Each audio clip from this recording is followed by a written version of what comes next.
this meeting to order.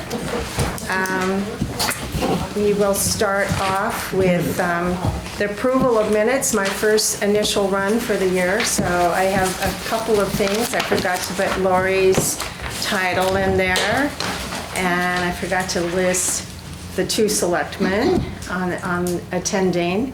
And are there any other amendments? Yes, I would like to. You did a fabulous job, but under the Littleton Opera House, when I was talking, I think I had mentioned a marketing plan would be, I think, helpful. I know it's been talked about in the past under other managers, and I know they're collaborating with Catamount Arts, but I think a marketing plan would be extremely helpful to utilize the assets that the Opera House has, and that would kind of add more depth into what they're doing. So if you could... So he's going to send me some wording on that. Are there any other additions, deletions? Bill, it was, Yeah, I was concerned about the question I asked the park about do they get any revenue from the school for all the, field stuff and the so about the MOU. MOU.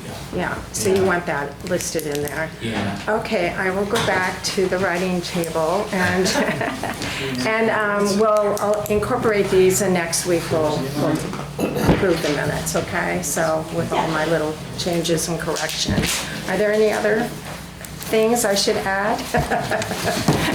Even if they weren't spoken about. Oh my gosh, I'm telling you, doing the minutes is not my cup of tea, but anyways. So, Tough job. thank you. We have departmental presentations tonight, and I want to welcome Mike Chamberlain from the transfer station. And Mike, do you know everyone here around the table? We can quickly go through. You know them, yeah. And Steve, do you know Steve? Yeah, regularly. Yeah. And you know Bill Latula. I'm Diane Cummings. I'm Dan Stearns. Mary Menzies. John, yeah. And you know those two definitely. Okay. All right. Welcome. We appreciate it. I think that everyone here always has a glowing understanding and about the transfer station. But anyways, however you want to present, Lori and Troy are right there if you need any assistance. But if you want to run through some of the budget narrative, or if you have another way that you would like to present, it's all up to you. Okay. So, Mike's kind of his first time, so Mike and I, we met earlier in the week, and I told him I kind of like take the lead on it, and then Mike, he's here, he knows, he's been at the transfer station a long time, and now he's obviously managing it, so he knows the details. So one of the things I just wanted to point out is that as of right now, the proposed budget that you have is $658,993. It represents $50,644 increase, or 8.23%. What paper are you looking at there? Okay. Thank you. So one of the things that right now, we're kind of, wrapping up here almost year in. Last year, we were able to utilize $100,000 from the revolving fund to help offset that 658. So as of right now, that number, we don't have the $100,000 in there for offset. And we'll keep our eye on that. And pretty hopeful that there'll be a number there. I don't know what it'll be. If it'll be 100, or if it'll be 75,000 or 50,000, but there'll be an offset number that we'll use from the revolving fund. And as you may or may not know, we have recently, adopted some new fees down at the transfer station that will take effect January 1st.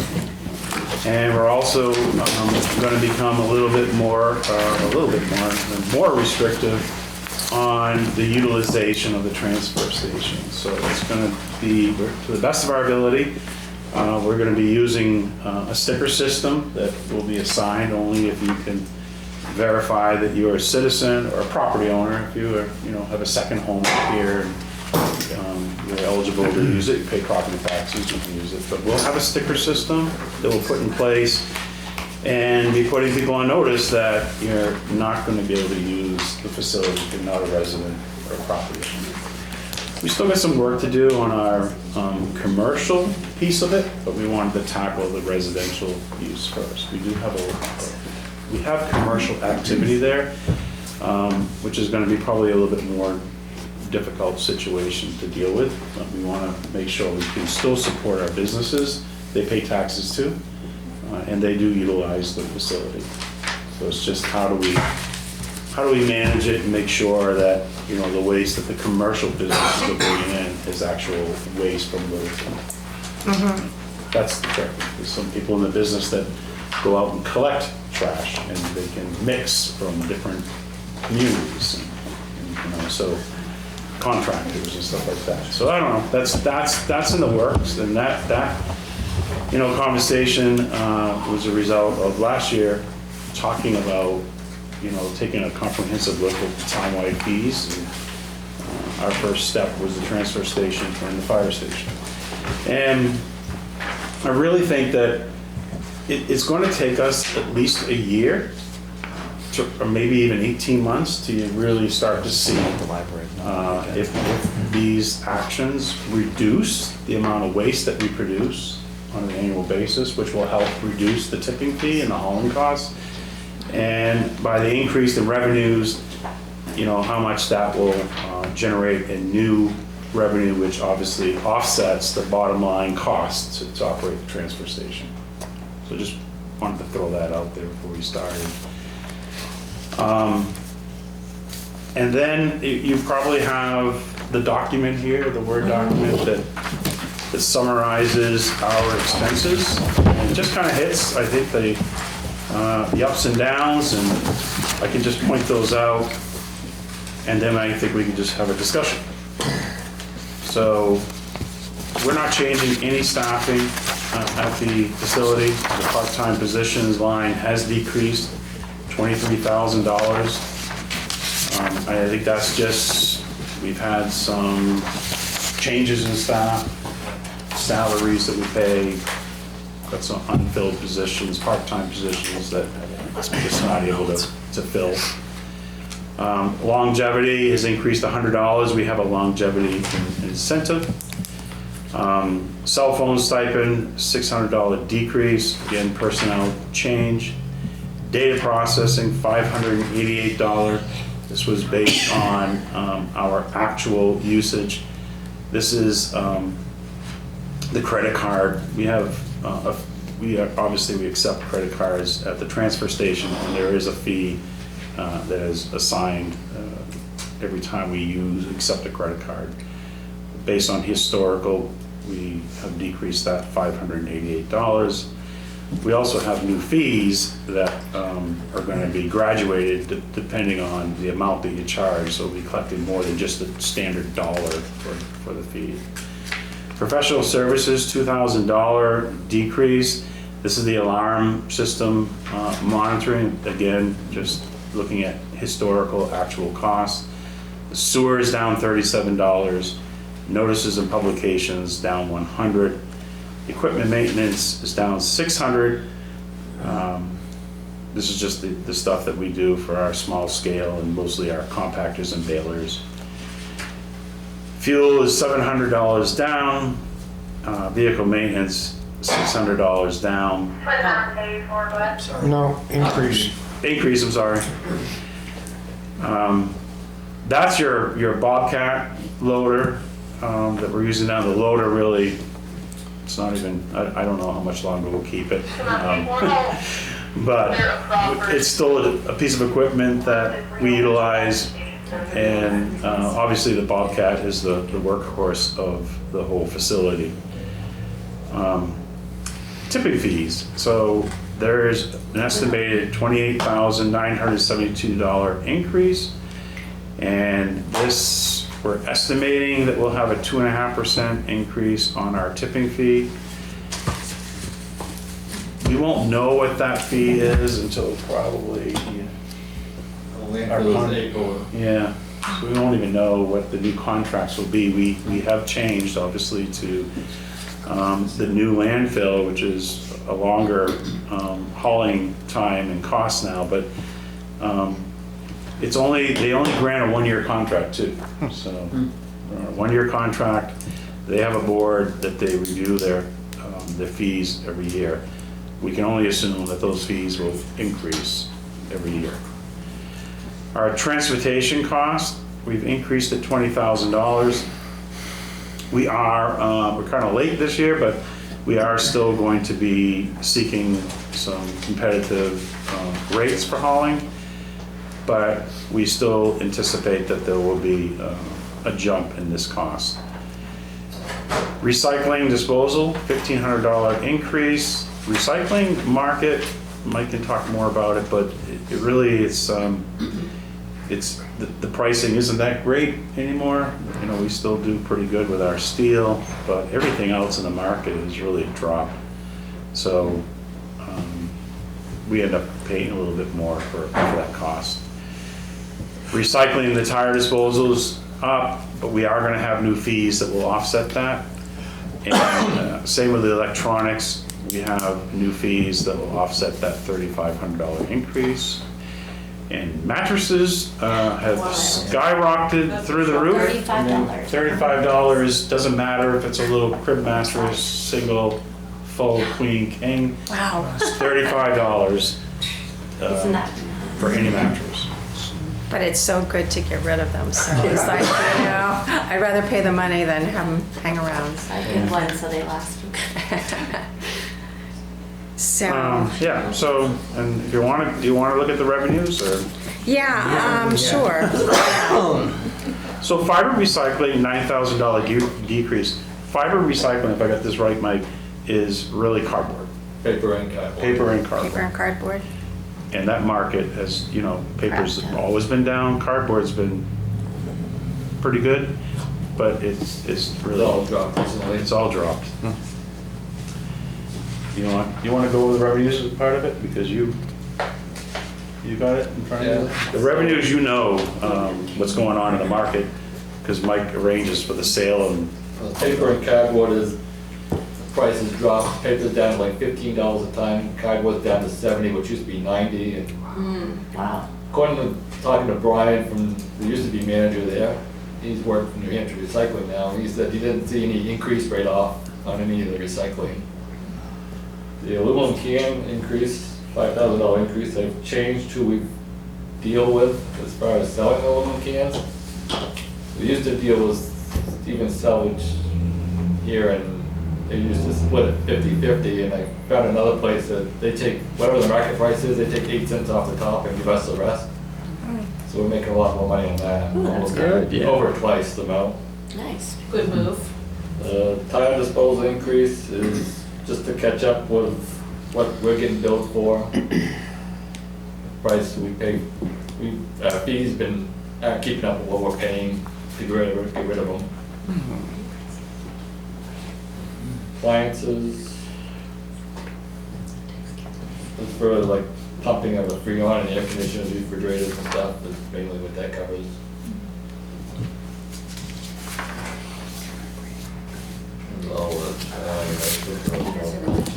All the charges are actually what the mattress is going under. Yeah, I'm gonna set up a separate line account so I can keep track of that vendor.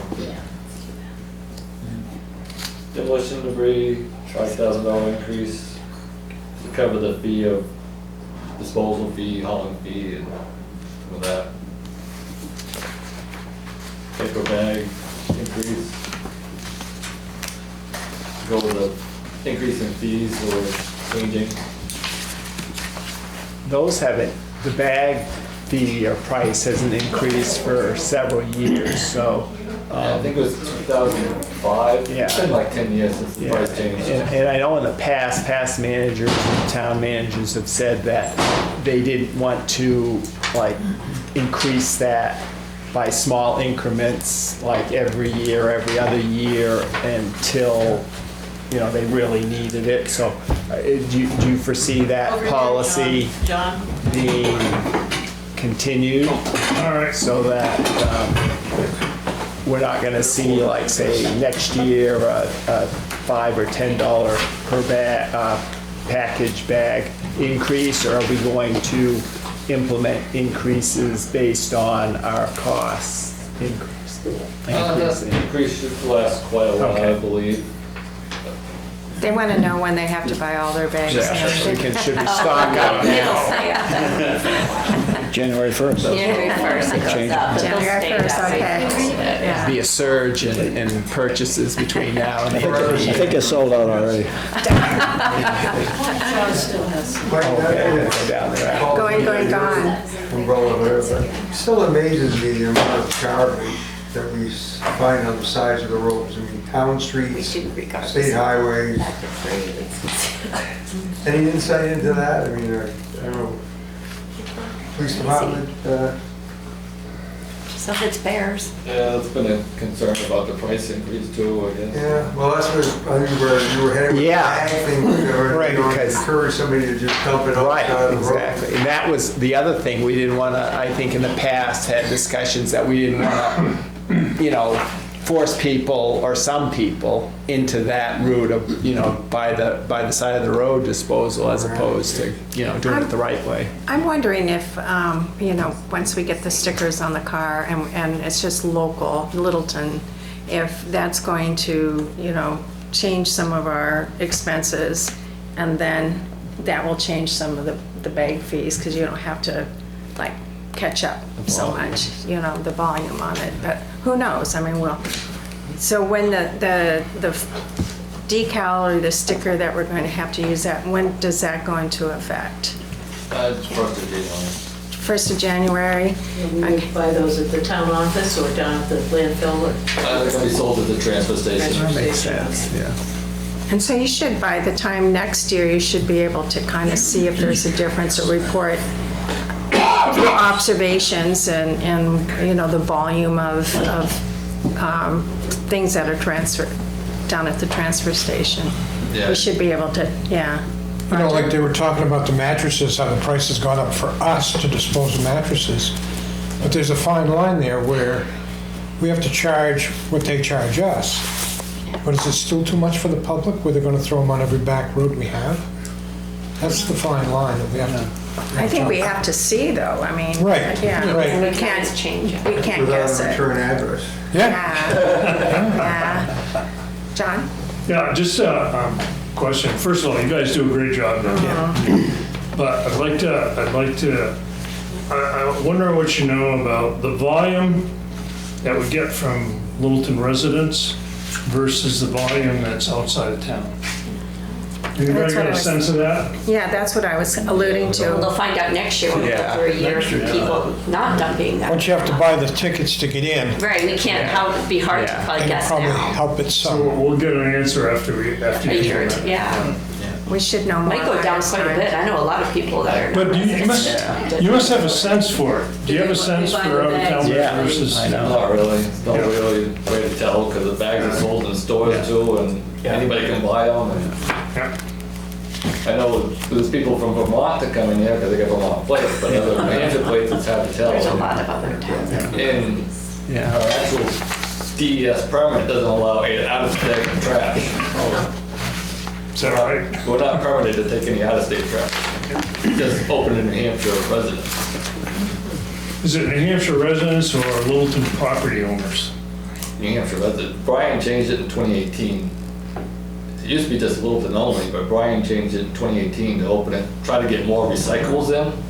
Well, what I mean though, is if you own property in Littleton, but you happen to be a resident of, say, Timbuktu, Oh, yeah, I don't Get a know. stick. because you're being We charged brought for that it. up, Yeah. But But the other thing you gotta look at is we have renters that Oh, are yeah, renting, Yeah, that aren't property owners, and somehow they gotta fit in. Yeah. yeah, Yeah, they have to include them, yeah. basically. Every time you get it figured Yeah. out, there's some exception. Resident and/or Pardon? property owner. I'm Yeah, sorry. property. Every time you Is it think you've figured it out, there always ends up being some exception. Yes, yes. I mean, somebody who lives in Vermont or has a business in Littleton and they bring their bag of trash with them to work, how do you identify that? I think we just, some's just gonna slide, and there's gray area. So you are going through your fee structure. Last year, we asked all of the departments, have you looked at your fee structures? And you're working with the town manager to come up with that. But just to confirm, the revenues, estimated revenues of $395,300, that is prior to any changes to the fee structure, is that right, Troy? Yeah, yeah. There was an estimate there that we had, planned on the fee increase. So this includes the fee increase in here? Okay. It's our best estimate at the time. Could be higher, could Back in July, when we started putting this stuff together. Okay. And this goes into a revolving fund, so just for my edification it doesn't go in on the revenue sheet here, or does it? Well, the tax card does, because they're not fully self-sustaining yet, so the Right. 263,693 is a separate article, warrant article to fund. the Right. position. So you'll see that on that list. Okay, someday we'll have to go through this so we understand it a little bit better, for me anyways, okay. So, on the transfer station revolving fund, on the capital item description, is there anything that we need to take a look at for this upcoming year?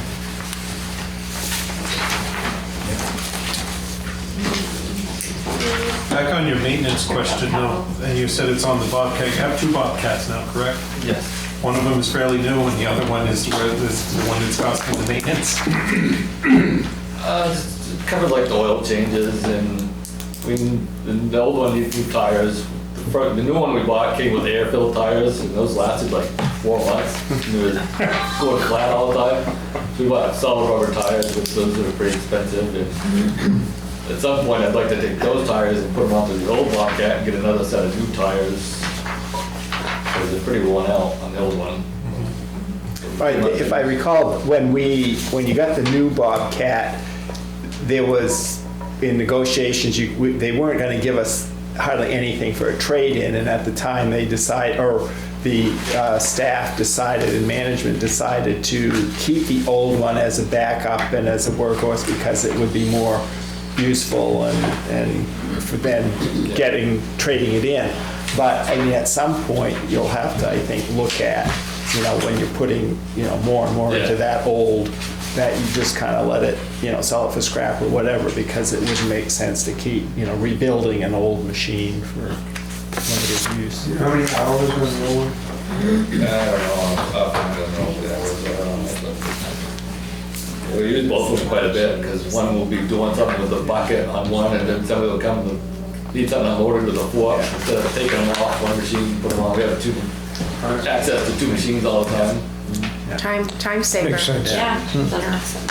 John, do you have a question? You look like you have a question. Well, I don't know, we're on a specific, I got a kind of an overarching question. Go ahead, please. Go ahead. This is, Go ahead. Overarching. Go ahead, overarching, yeah. well, I'm just wondering about our process a little bit. Okay. And we're going at it department by department by department, which you gotta do. I mean, everybody who runs a department has to do it. But I'm kind of wondering about, when we do that, it's like you're counting the trees and you're not looking at the forest. And when you do it, that way with that kind of focus, what we don't do is say, let's start with a total we're gonna manage to, and then work backwards to get the budget to match, let's say, a 3% rise in our spending versus a 10% rise in our spending. And I have you covered on that. you do. I do, on the agenda, down at the I bottom. didn't see anything there. Okay, I'm sorry. on the agenda, down at the bottom, I have discussion. Okay, I'll bite my tongue. I wanted the departments to be able to present and give us the information. And I put discussion on the agenda for today because I want to look at the overall, what is our recommendation for budget guidance? And also discuss affordability. How do we stay, provide for our different departments, but also look at what our tax rate is compared to the surrounding communities. And for us, how do we do both? How do we manage that and still remain affordable? So that's at the end of Well, the I broke day. the ice, so you're all set. Yeah, I'm all right, so. We always appreciate that. Yeah, I appreciate that though, because I think that's on everyone's mind right now. But are there any other questions for Mike? And are there any other warrant articles that are going to be coming forward for John? And if you're asking if there are any questions on any of these pages here about Yes, the transfer yeah. station, again, I'm seeing telephone and internet for $4,000 for the year, so an average of $340 a month. How many lines, like $300 a month for internet access seems like a lot. So is that more than just phones and internet?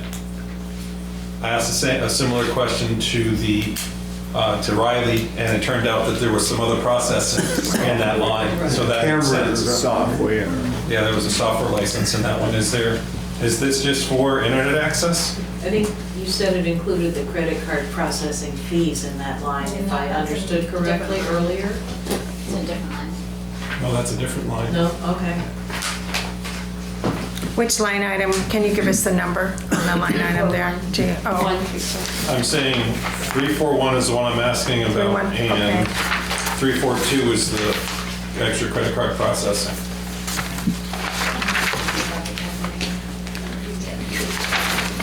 But we'll have to get that detail to you.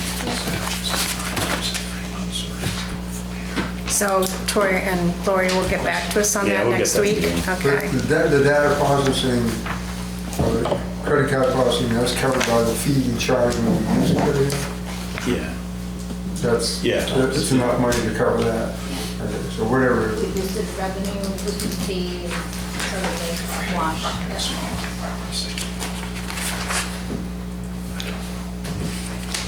Can you talk to the building repair, the building maintenance and repair, what needs to be done at the transfer station?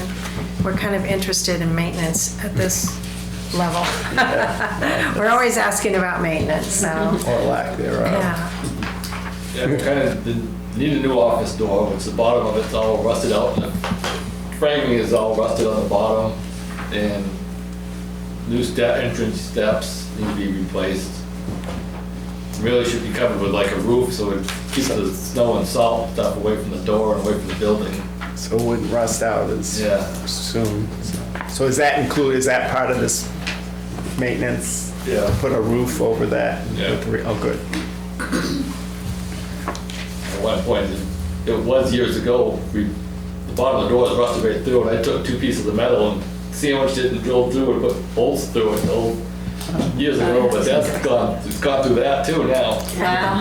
That is typical what happens with metal doors. Yeah. And it's amazing what the dripping off the eaves will do to it in relatively short order. It's kind of like a main entrance, so it's always kept clean and salted Yeah. for the public, so salt does a lot of damage to, we can keep it covered. Is that a fire requirement, or are we better off with a wooden door? Actually, the new thing is the fiberglass door. Yeah. Which is much more yeah, resistant okay. to the dripping. No. It's not a problem on those metal doors. If you look at the bottom page, the 2x6 or 2x8 that's across the bottom of it, you totally wiped out. So any other questions on the main part of the budget before we go to the capital item description? Are there any other questions for Mike? Okay. Troy, on the capital item description, you've got a truck scale 2026 to be determined. Is that, The scale was listed in our the truck scale for 2026, we just have listed as to be determined. This was something that came out of our CIP discussion. And at this point in time, it really makes a lot of sense that we investigate what the cost would be to install a scale so that we can do a better job at weighing, having the actual weights and tonnage of construction debris and other types of debris that we're doing our best to estimate the quantity, because right now it's by cubic yard. So, but the one problem is, that I've talked to Mike about is we're gonna need to really take a look at the traffic flow of the facility. When you have a scale system, you obviously you're going over the scale's full, and then you've got to exit empty, and someone does the math, and we know exactly how much you tipped. So the way the facility is designed right now, it's a horseshoe, it's one way. But yeah, we're gonna look at that. But as far as any capital for this year, we don't have anything planned. You know what, I'm just driving out and that kind of... Yeah, you gotta figure out how you go over the scale, and then you exit going over the scale again. But usually what you'll see is, and as we're going to try to increase, it's not security, but making sure that we have Littleton residents, and as we regulate our commercial business too. A scale house is usually kind of like a gatekeeper too. Right. So you're usually in transfer facilities, when you enter it, you're kind of greeted by someone who's taking a look, make sure you have your sticker in your car, see what you're bringing in, telling you over the scale or not, and directing you to where you bring, your brush or your recyclables and stuff like that. And, we don't have that right now. I can see that. We probably will be thinking about a new location at some point, we talked about this last year about the size of the scale and, and everything, and that everything's tight in there, space is tight, and in order to do it properly, we need, just what you were saying. So, so you're going to do a study on that this year? Yeah, look at it, and, I don't want to rule out technology either, because the more you play, you see AI and stuff. There could be just something out there that could actually take a look at a vehicle and know that it has, cinder blocks in it or roofing shingles, and it might be able to do a good calculation as to what they think the tonnage is. You never know. When we were talking about the scale, we had, one was going to be the size of the scale, and I think that we encourage generally we should get a full-fledged scale. Traction trailer. If we do, for the investment, what the price difference was between them. And the second question, were we also talking about a land swap or boundary line adjustment or something that was going to allow for a bigger swing in there to accommodate vehicles, tying into your traffic pattern question? There's going to be some discussion of working with LIDC, and right now we have a big chunk of land, and they're looking to expand the industrial park. And so, we're talking about... But was there a piece that we were going to need, Roger, that... Well, we used to put the glass on the other side of that, where the gate is. We used to put the glass over there in the brush. That's the town property. Yeah. So why couldn't we expand what we have out into that area? You could. I think there's a brook. There is a brook down in that area, so it's there's wetlands. There's wetlands in there. Yeah. Quite a few feet. But that's what we have to look at. Glass we can use for fill, huh? Yeah, really. Okay. There's some work to do down there. Not a lot, but I know Mike has shown me. You all have seen it, the tractor trailers that we use for storage, and they're the end of their life, and so something that's new and modern that allows those bobcats to get in and out of some dry storage would be nice, and making sure that the facility is self-service as much as possible, so that we don't have to assist with unloading material that people can come up and unload stuff as much as possible, so we keep staff down. It's a good facility, just needs a little, is. I mean, it's- just needs a little attention right now. You got a great facility. Well, I think that's what we're all focused on, is how to keep our facilities going, and maintenance, and then planning and all that. So we look forward to your report next year. So, anything else for Mike? And we'll let him get on with his evening. Bill? Yeah, the loader, in the past, you've always got the highways old loader, correct? Yeah. Is that what you're thinking of on that, on this one here? I don't know if there's any plan on replacing their loader. Yeah. I don't know how long they do that. Yes. Town loader, but The maintenance cost is there once we give somebody a piece of worn out of equipment. That's what you gotta look at. Yeah, there's that too. the one we currently using, even the cab of it's all rusted out. Yeah, right. It's wonder if it hasn't fallen off yet. Was in the salt shed for quite a while before you guys get it. Yeah. That'll do it. Yeah. All right. Is that it? Yeah. Thank you, Mike. We Yes, thank appreciate you. it. We appreciate everything that you do. Done. So, all right. You're a free man now, Mike. So, thank you.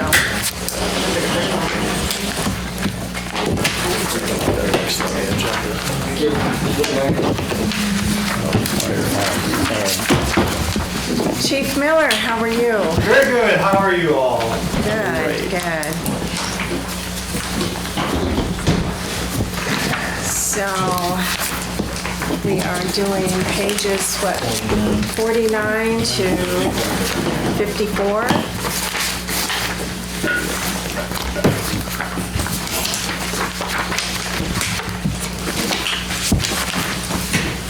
Starting with fire, or this one? Fire department, or It's all in one now, isn't it? Yeah. Yeah.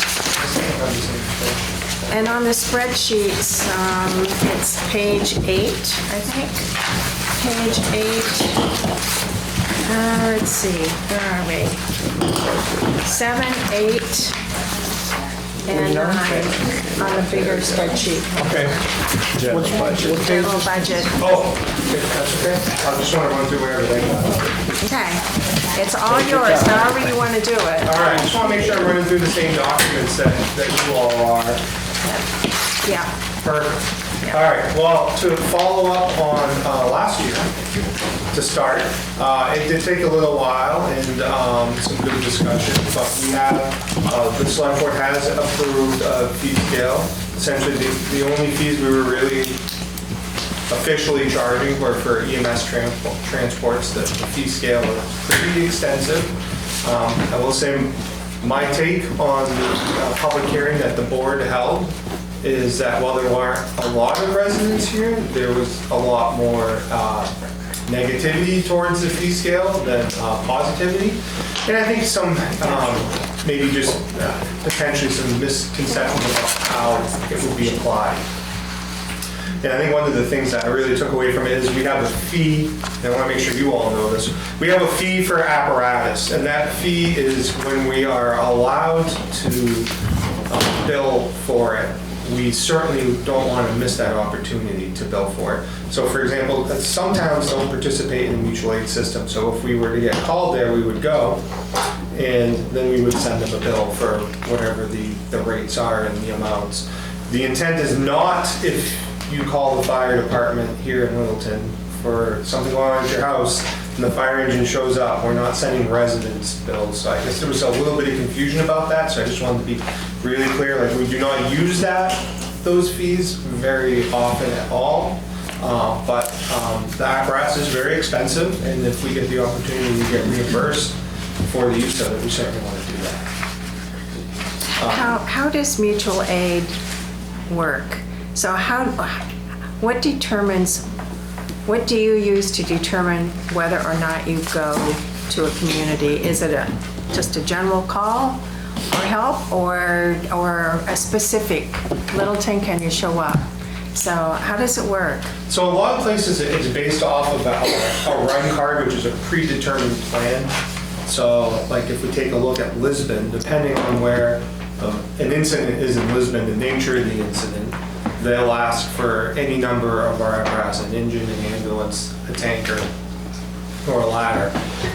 So each community determines that. And where the communities we regularly interact with, we all are in a group to work together, mutual aid compact, then there isn't a bill. But we're seeing some odd failures in the system that are pulling our firefighters a lot further distance. And we just want to make sure that if we're not participating in a mutual exchange, that that community can be responsible for those costs potentially.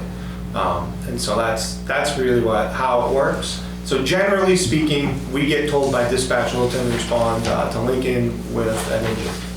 Because Lincoln has decided that that's going to be our second alarm response in Lincoln for a building fire in their downtown district. So that's determined by Lincoln. Okay. Yeah, so I know Littleton has 4 fire districts. Littleton is an interesting geographical town to kind of plan what fire department's coming, because we touch so many communities, and then we have a river that restricts access to some communities.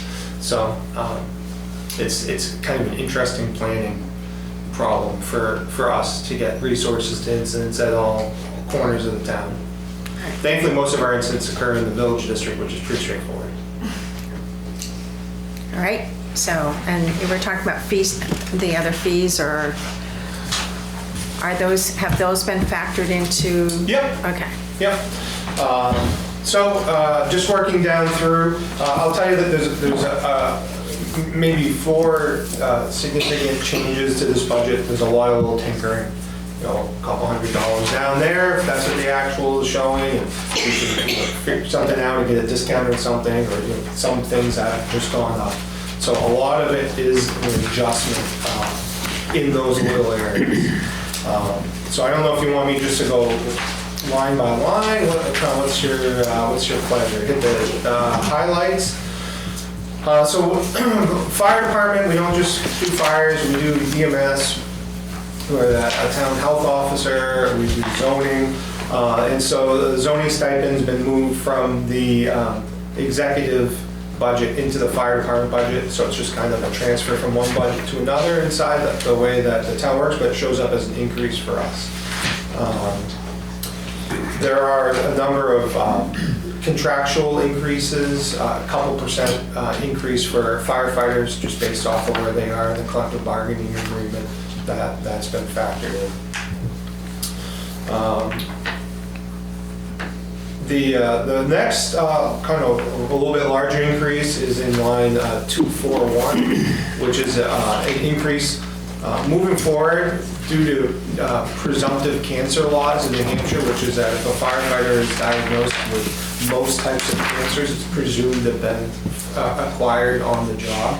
As an employer under that new law, we have certain obligations. One of those obligations is that we provide an NFPA to physical to ensure the health of the firefighter when we hire them. So we're not hiring somebody that has certain pre-existing conditions that are disallowed by the NFPA. So those physicals are expensive, and so there's been an increase for that. We need to do that to make sure that we're compliant with the law, because the law requires that we do this for new employees now.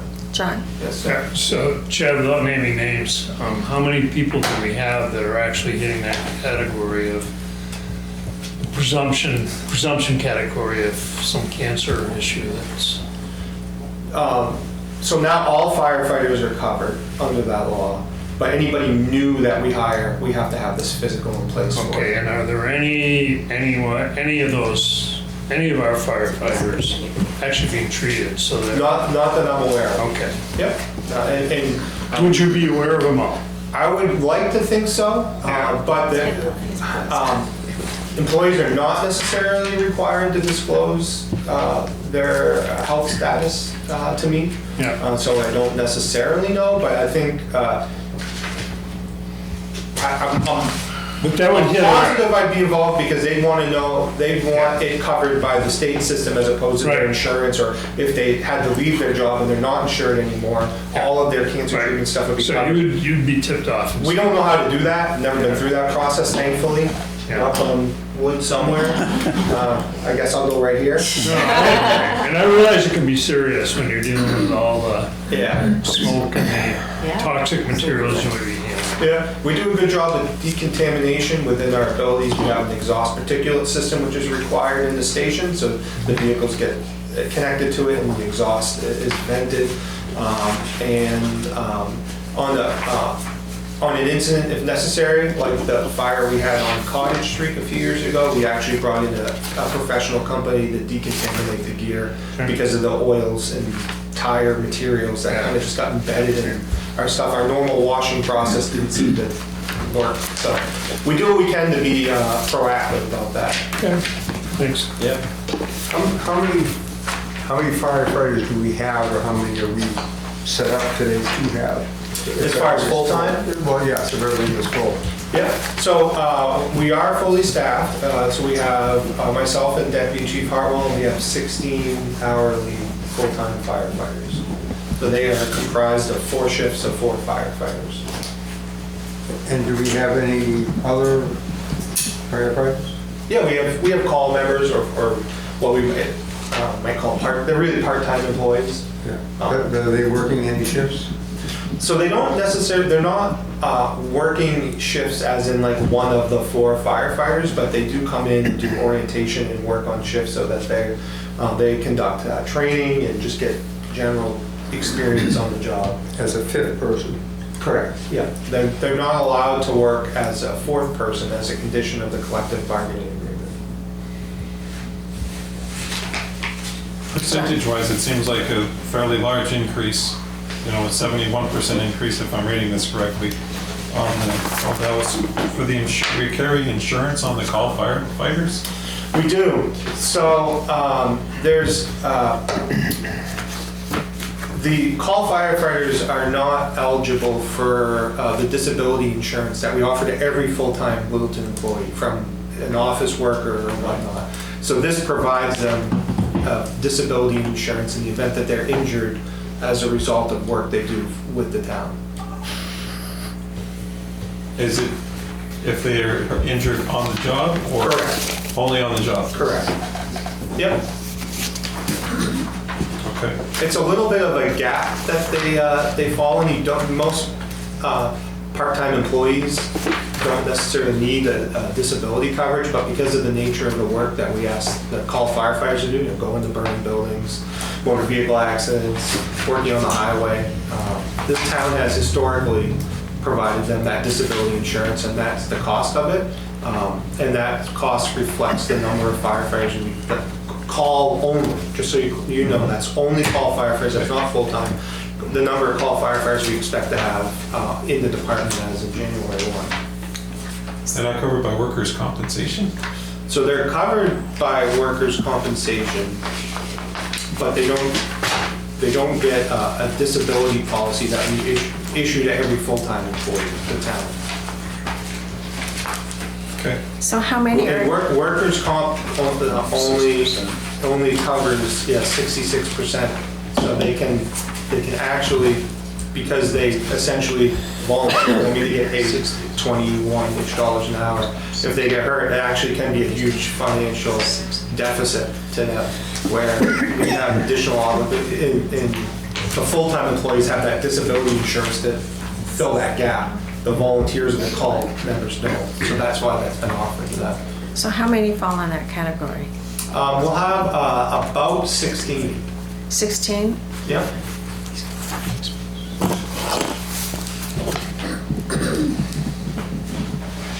Chad, do you keep, with 4-man, 4 shifts,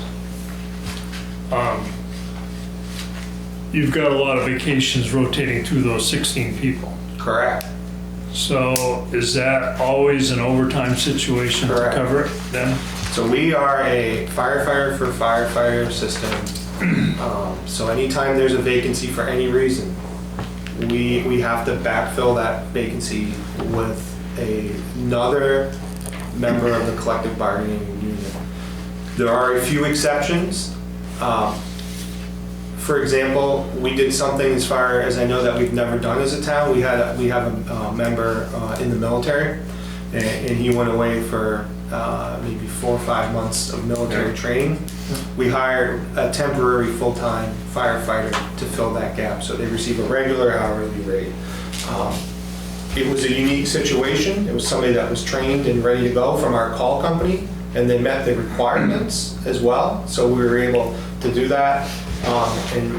Unfortunately, we did have a resignation as soon as that firefighter came back from military duty, and this guy was already ready to go. We slid him right in with the physicals and now increased background checks. We're expecting a 2-month or more delay from the time that somebody gives their resignation on a 2-week notice before we can get a new firefighter in, and then a month to get them up to speed.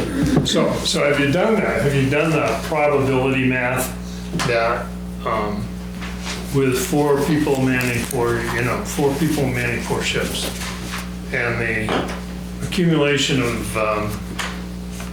vacation time and sick time, let's say also? So it's all one, we use an earned time system, so it's just one system. Yeah. Are we better off doing what you're doing, or are we better off, I say overhiring, but hiring at least some rotating people that can plug the gaps, if you will? Yeah.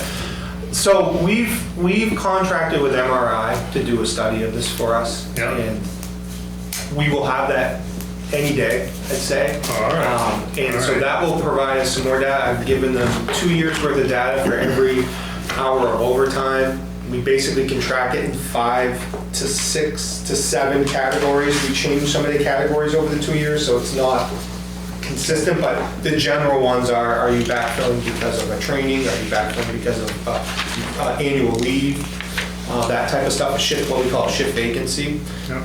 My gut will tell me that we're okay until we run into an injury or military leave, and those are long term. But there are other complicating factors that we will have to address. For example, firefighters are required by the contract to be regularly scheduled. So I can't just hire an extra person and then tell them next week, hey, firefighter Smith is out on Tuesday, you're gonna cover that shift. What's regularly scheduled mean then? Well, it says that they work 24-hour shifts. Okay. And So right that's now, the definition by the contract. and right now they work every 4th day. Okay. Correct. So let me ask you, I'll stop after this. No, I'm here, you're a yes, so I'm happy to answer anything to the best of my ability. So here's my other question. Is it always, have you examined the shifts and when they occur to say, well, we only need 3 guys on this shift. We don't need 4. Yeah. Because there's lulls, for sure.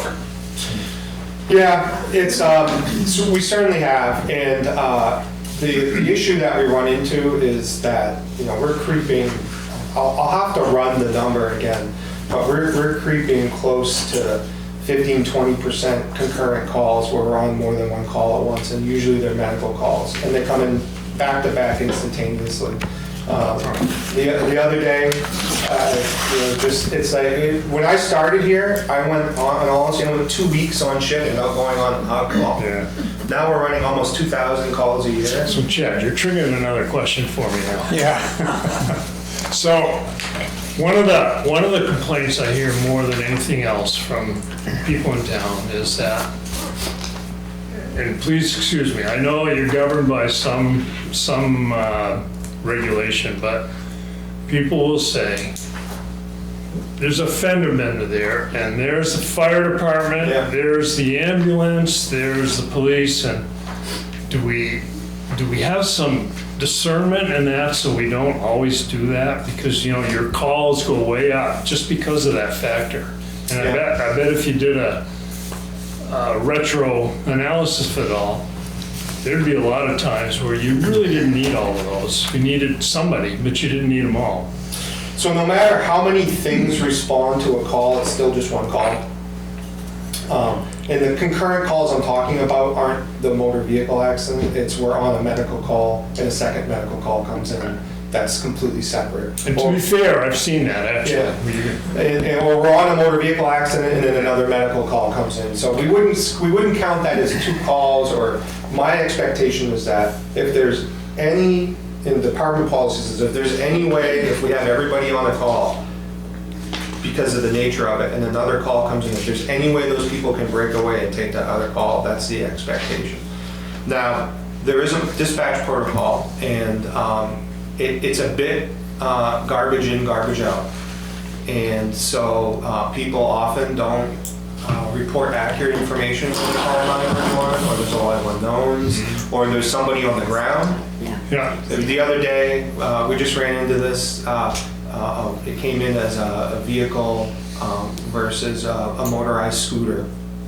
And it was really kind of like I saw that. a kick scooter thing, and it was really minor injury, but it happened right downtown. Yeah. So like Tommy and I went as well, Yeah. because we expect that traffic's going to be a disaster, and if anything, I can keep Yeah. traffic moving.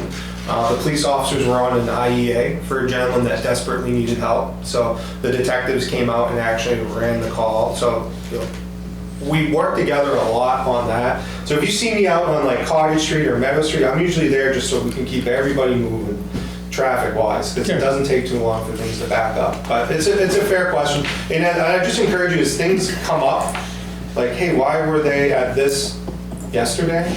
Please give me a call, and we can run through the details. It's a little bit harder in the abstract, because you don't really get, I can't give you a lot of detail, because it's just in general. So, I'm sorry, I got No, one go ahead. more. That's I fine. can't That's what he help said, it. 2 more I'm sorry, I know I did. One more. See, you're on your third one more. All right, so here's my other question, and I've asked you in past years about it, but it's about volunteers. Yeah.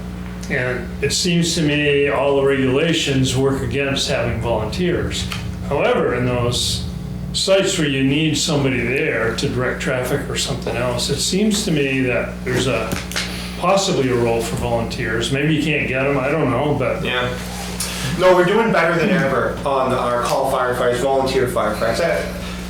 They volunteer to be on call, they get paid when they come in. So sometimes, I don't know that we have any true volunteer firefighters in this area, like in general, but the term's kind of interchangeable. I just don't want there to be a misunderstanding about it. If I use the term call, you use the term volunteer. We do use that. I won't remember the incident that, because I was not available, but we had some sort of incident and the road was going to be shut down for 4 hours, and I believe we called Bill in. He did some traffic, and I believe we called in one of the crossing guards for the police department, Okay. and they took care of traffic for a period of time. We'll do stuff like that. Yeah, we'll use that, any port in a storm type of thing. I'll stop. You've Thank used you. all your questions on that? Okay. I got more, but I'll stop. John? I'll be in the parking lot afterwards. When you call in and call a firefighter and you said it's like $21, $22 an hour that we pay them, is there a minimum?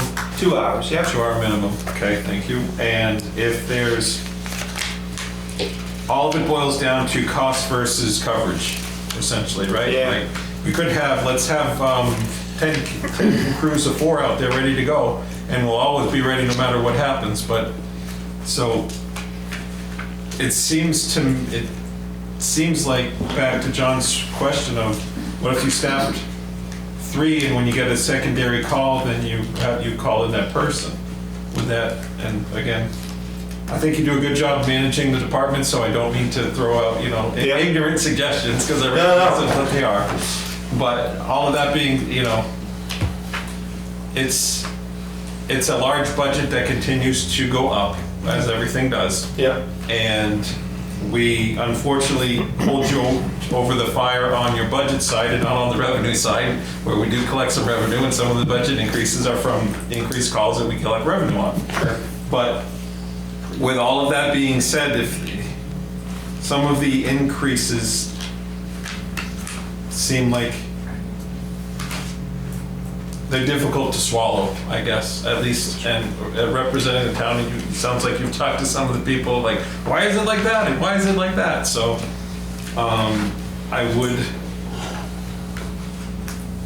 I'd like to find out more about the call department versus the full-time, and if there's anything that can be done to, to help me better understand why we can't utilize the call departments to help mitigate some of the overtime, because there is definitely going to be overtime that was kind of built into the contract in the first place. Yeah, so just the nature of unions are that you can't use non-unionized labor to fill a union labor spot without doing negotiations, and those negotiations have impacts. And so I think we need to be looking at a lot of options about how to move forward. Adding just people on call, those systems are failing. Grafton County is doing a countywide EMS study, there's EMS systems, and the fire service is right on the heels of it, failing as well.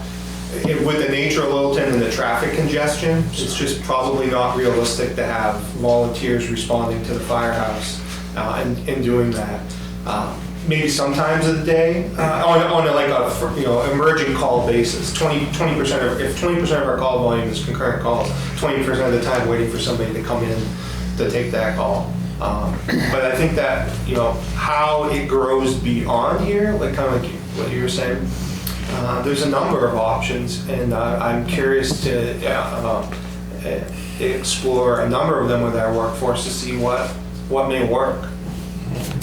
So your contract is not up until next year? Is that when we I believe so, negotiate? yeah. So are you ahead of the curve here and saying these are some of the issues that some of the issues that we would like to relieve, or are you studying, are you getting it ready instead of negotiating at the very end and bringing these topics up and not having enough sufficient time to do the exploration? So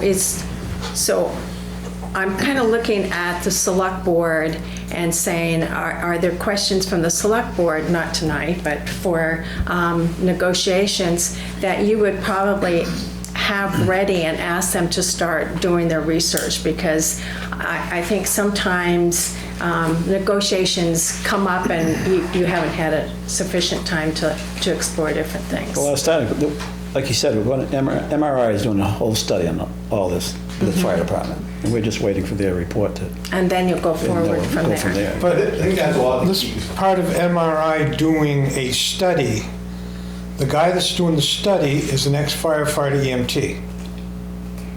I would rather have somebody without a dog in the fight. Well, let's see what they come up with. So.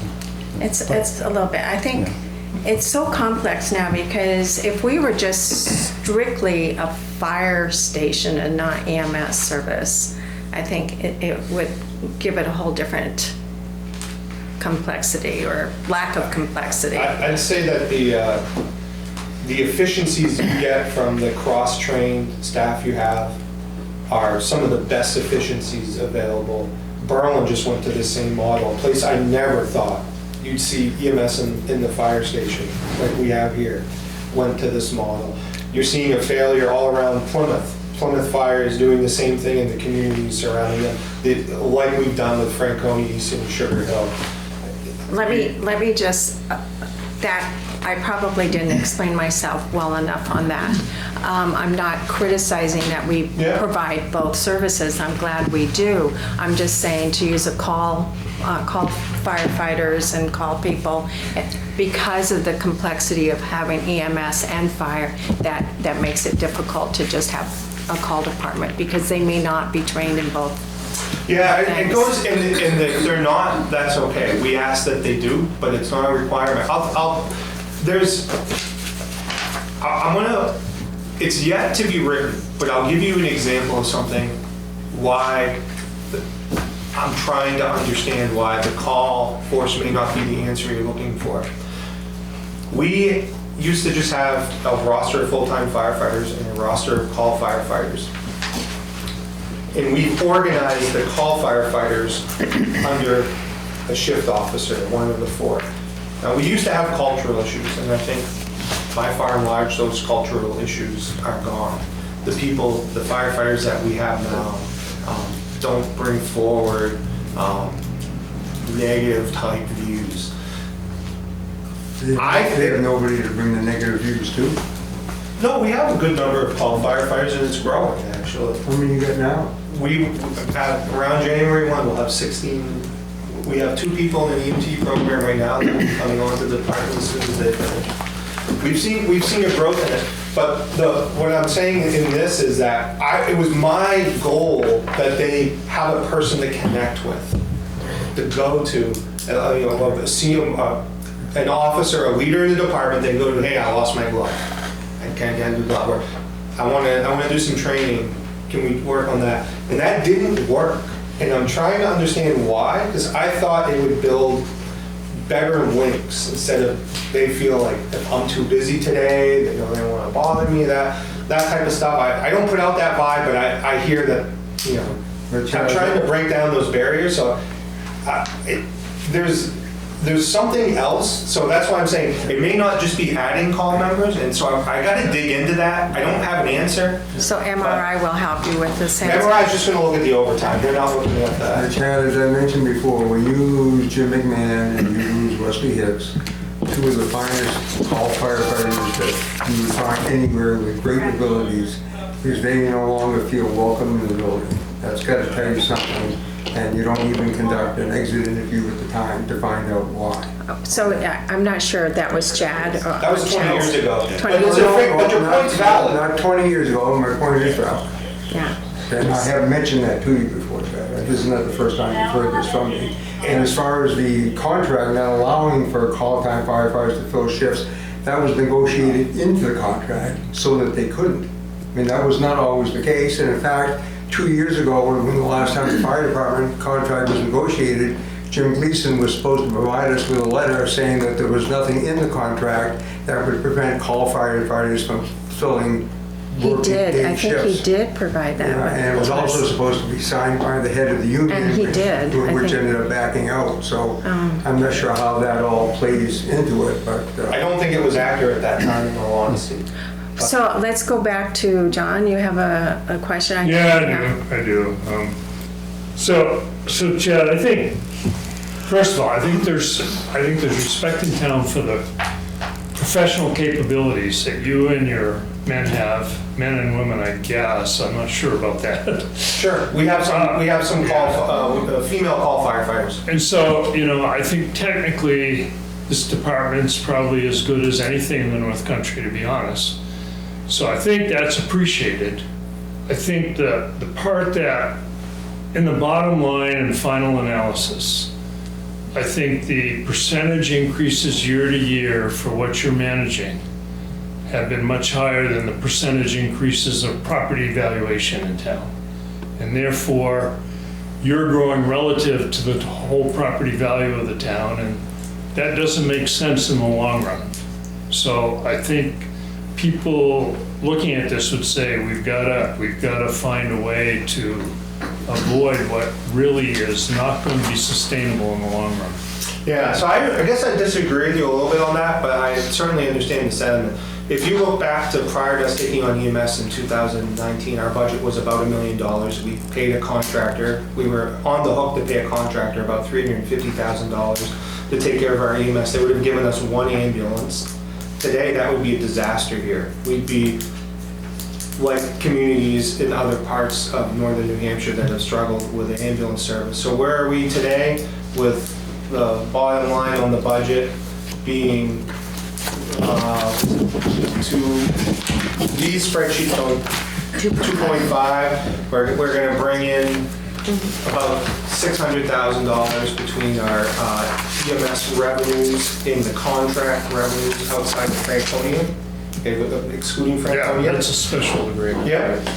We had the $350,000 we were paying already, so there's about almost $1.2 million. And then you take the $1 million that we were spending on the fire department in 2019, overall, it hasn't grown that much. That's the way that I look at it. Because you have to remember, in 2019, we had 0 revenue. And while it doesn't reflect it in this budget because it goes into a revolving fund, our agreement with Franconia is for a total of $650,000 a year they pay us to cover.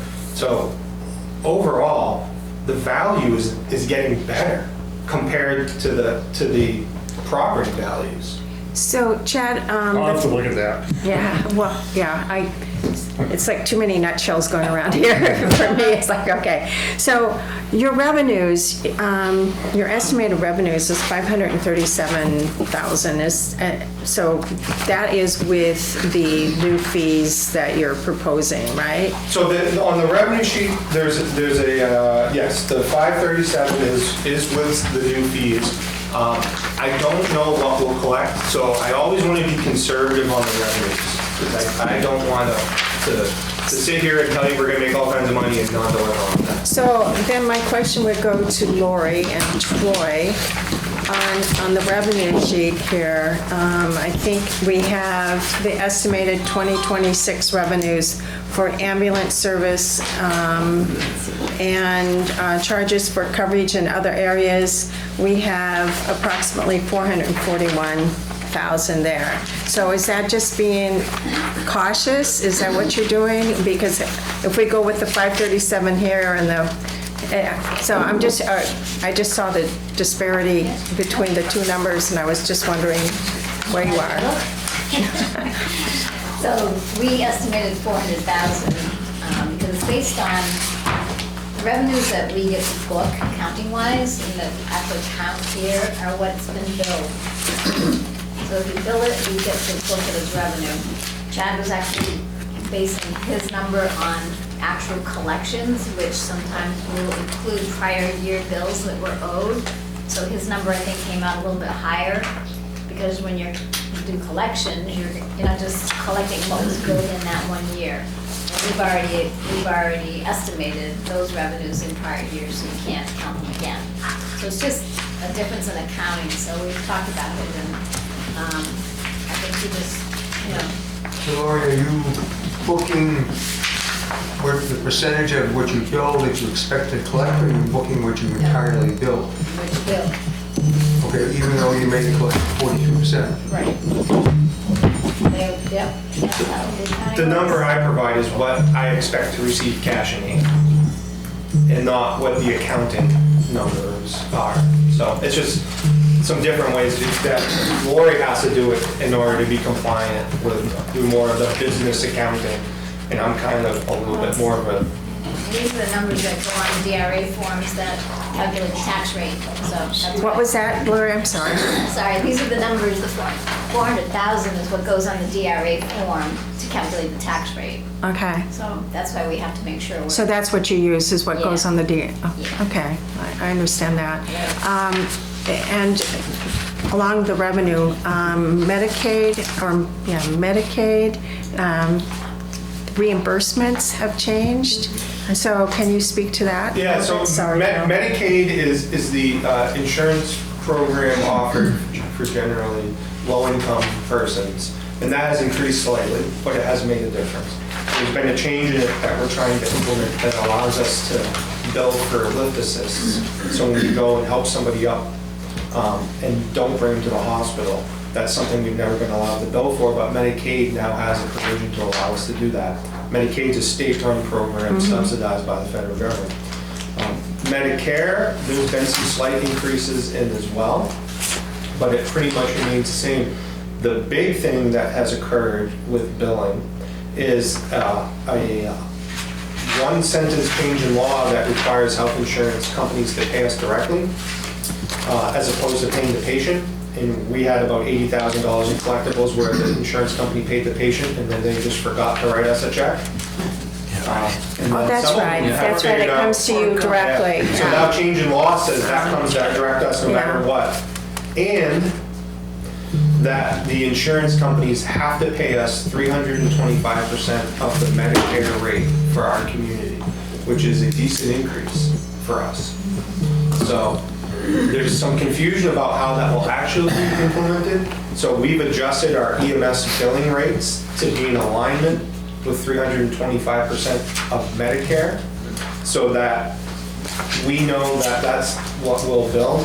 The concern from our billing company at the time was depending on how the law is interpreted by the health insurance companies, is they may, no matter what, pay us 325% of Medicare, and if we're billing less than that, then we have to issue a refund to every patient that we transport. Obviously, that's a lot of labor. So we've adjusted the rates to reflect that. So, Lori? I just want to clarify one thing I said to Steve. So the revenues, it is the amount billed, but at the end of the year, when the ambulance billing company sends us the reports, anything that's 180 days or more that has not been paid, we reduce our revenues. Like create a reserve for bad debt or something like that in your books? Exactly. So it isn't exactly what we've billed, it reduces. Yeah, it's a reasonable expectation of what you're gonna collect. Yeah, this number could be changed. We're watching this year carefully to see how it's gonna play out. I'm trying to be conservative, but if we can boost it up, we will. We'll see how this year plays out and gets a little bit closer. So we have a few more minutes with Chad because I'm determined to get to that discussion, John, at the end of the meeting, towards the end. And Tori still has a few more things to present. Are there any more questions for Chad? I have a question, but maybe more for Lori. On the overtime, which has been kind of previously discussed, I mean, you know, we had 2 years ago, we budgeted 105 and overspent it. This year we budgeted 165. We're actually dropping the expected budget for this coming year to 164,800 by $200. I'm not sure why $200. If we calculated what our total exposure is for overtime pay. What do you mean, yeah? Well, if every one of our 20 employees took all of their vacation time, and we had to fill every one of those shifts at time and a half with a full-time certified firefighter, what would that amount to? But one thing to point out, in 2024, don't forget the other piece of that overtime is up in the ambulance line. It was 40,000. So really, it's 145,000 in 2024. Went to 165,000 in 2025, and now it's at 164,800 in 2026. And why did we drop it $200? So I had a formula, and part of it is the details and special events revolving fund that was put into place. So like, for example, for the Art Festival, Oktoberfest we had, that used to all just come out of overtime. If we're using a full-time firefighter, we use a combination of full-time call. Actually, I put it out to everybody. Anybody who's available, please sign up. And it's, you know, even I came in and worked because we needed the people. So I pulled out those expenses from our overtime budget because they're now in that revolving fund. So those people, we pay the firefighter, the people pay us back for it, and that's part of that detailed revolving fund. But if you just did it based on 18 full-time people, it'd be 16 actually. Because the chief and deputy chief are salary, so we're not. You get vacation? Yeah, but nobody backfills us. And nobody backfills? Yeah. Okay. I'd love it if they did. It'd be great to come back to work with a clean email slate. And, yeah, it's just the hourly firefighters that we have to back. So if I'm like, I was at a training today, nobody was at the station sitting in my seat. Yeah. Bill, did you have a question? Yeah, I have a question for Lori.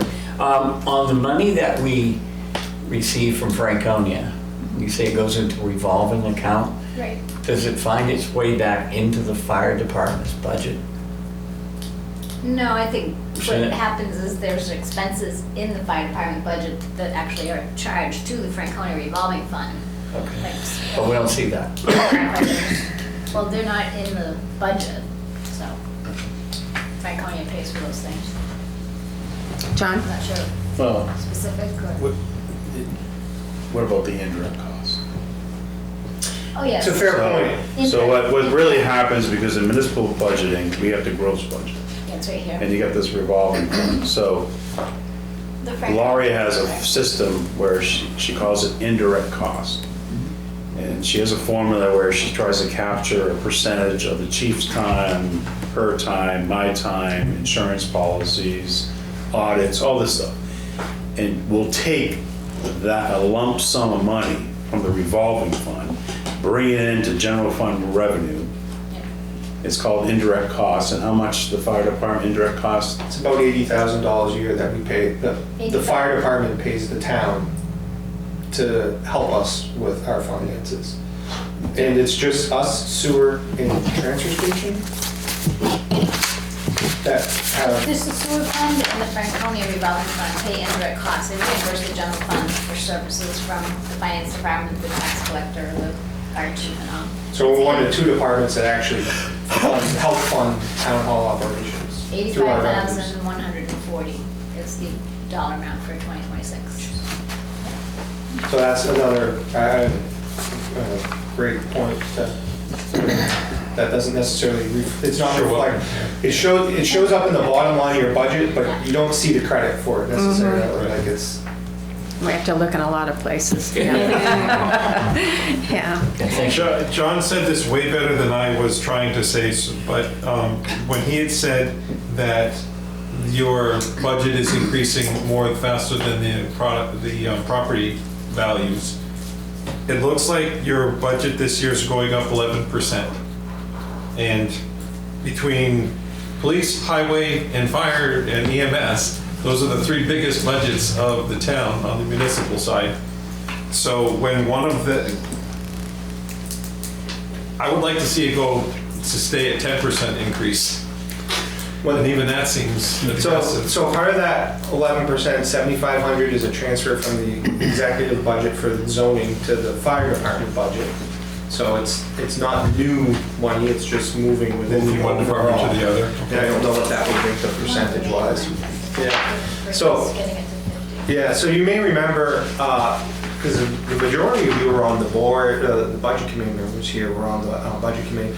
A number of years ago, we reinstituted, 3 years ago, we reinstituted, 3 years ago, I'm correct, equipment line. We didn't have really, we weren't planning for any capital type equipment. Well, what I used to call capital equipment, but more. $5,000. Yeah, so we did a warrant article, and then you all asked us, hey, put that in your operating budget. So we did last year, and it got cut from the budget last year in order to meet some of the requirements. We went for a grant to assistance of firefighters for that. In that grant process, we were not successful. I was very disappointed.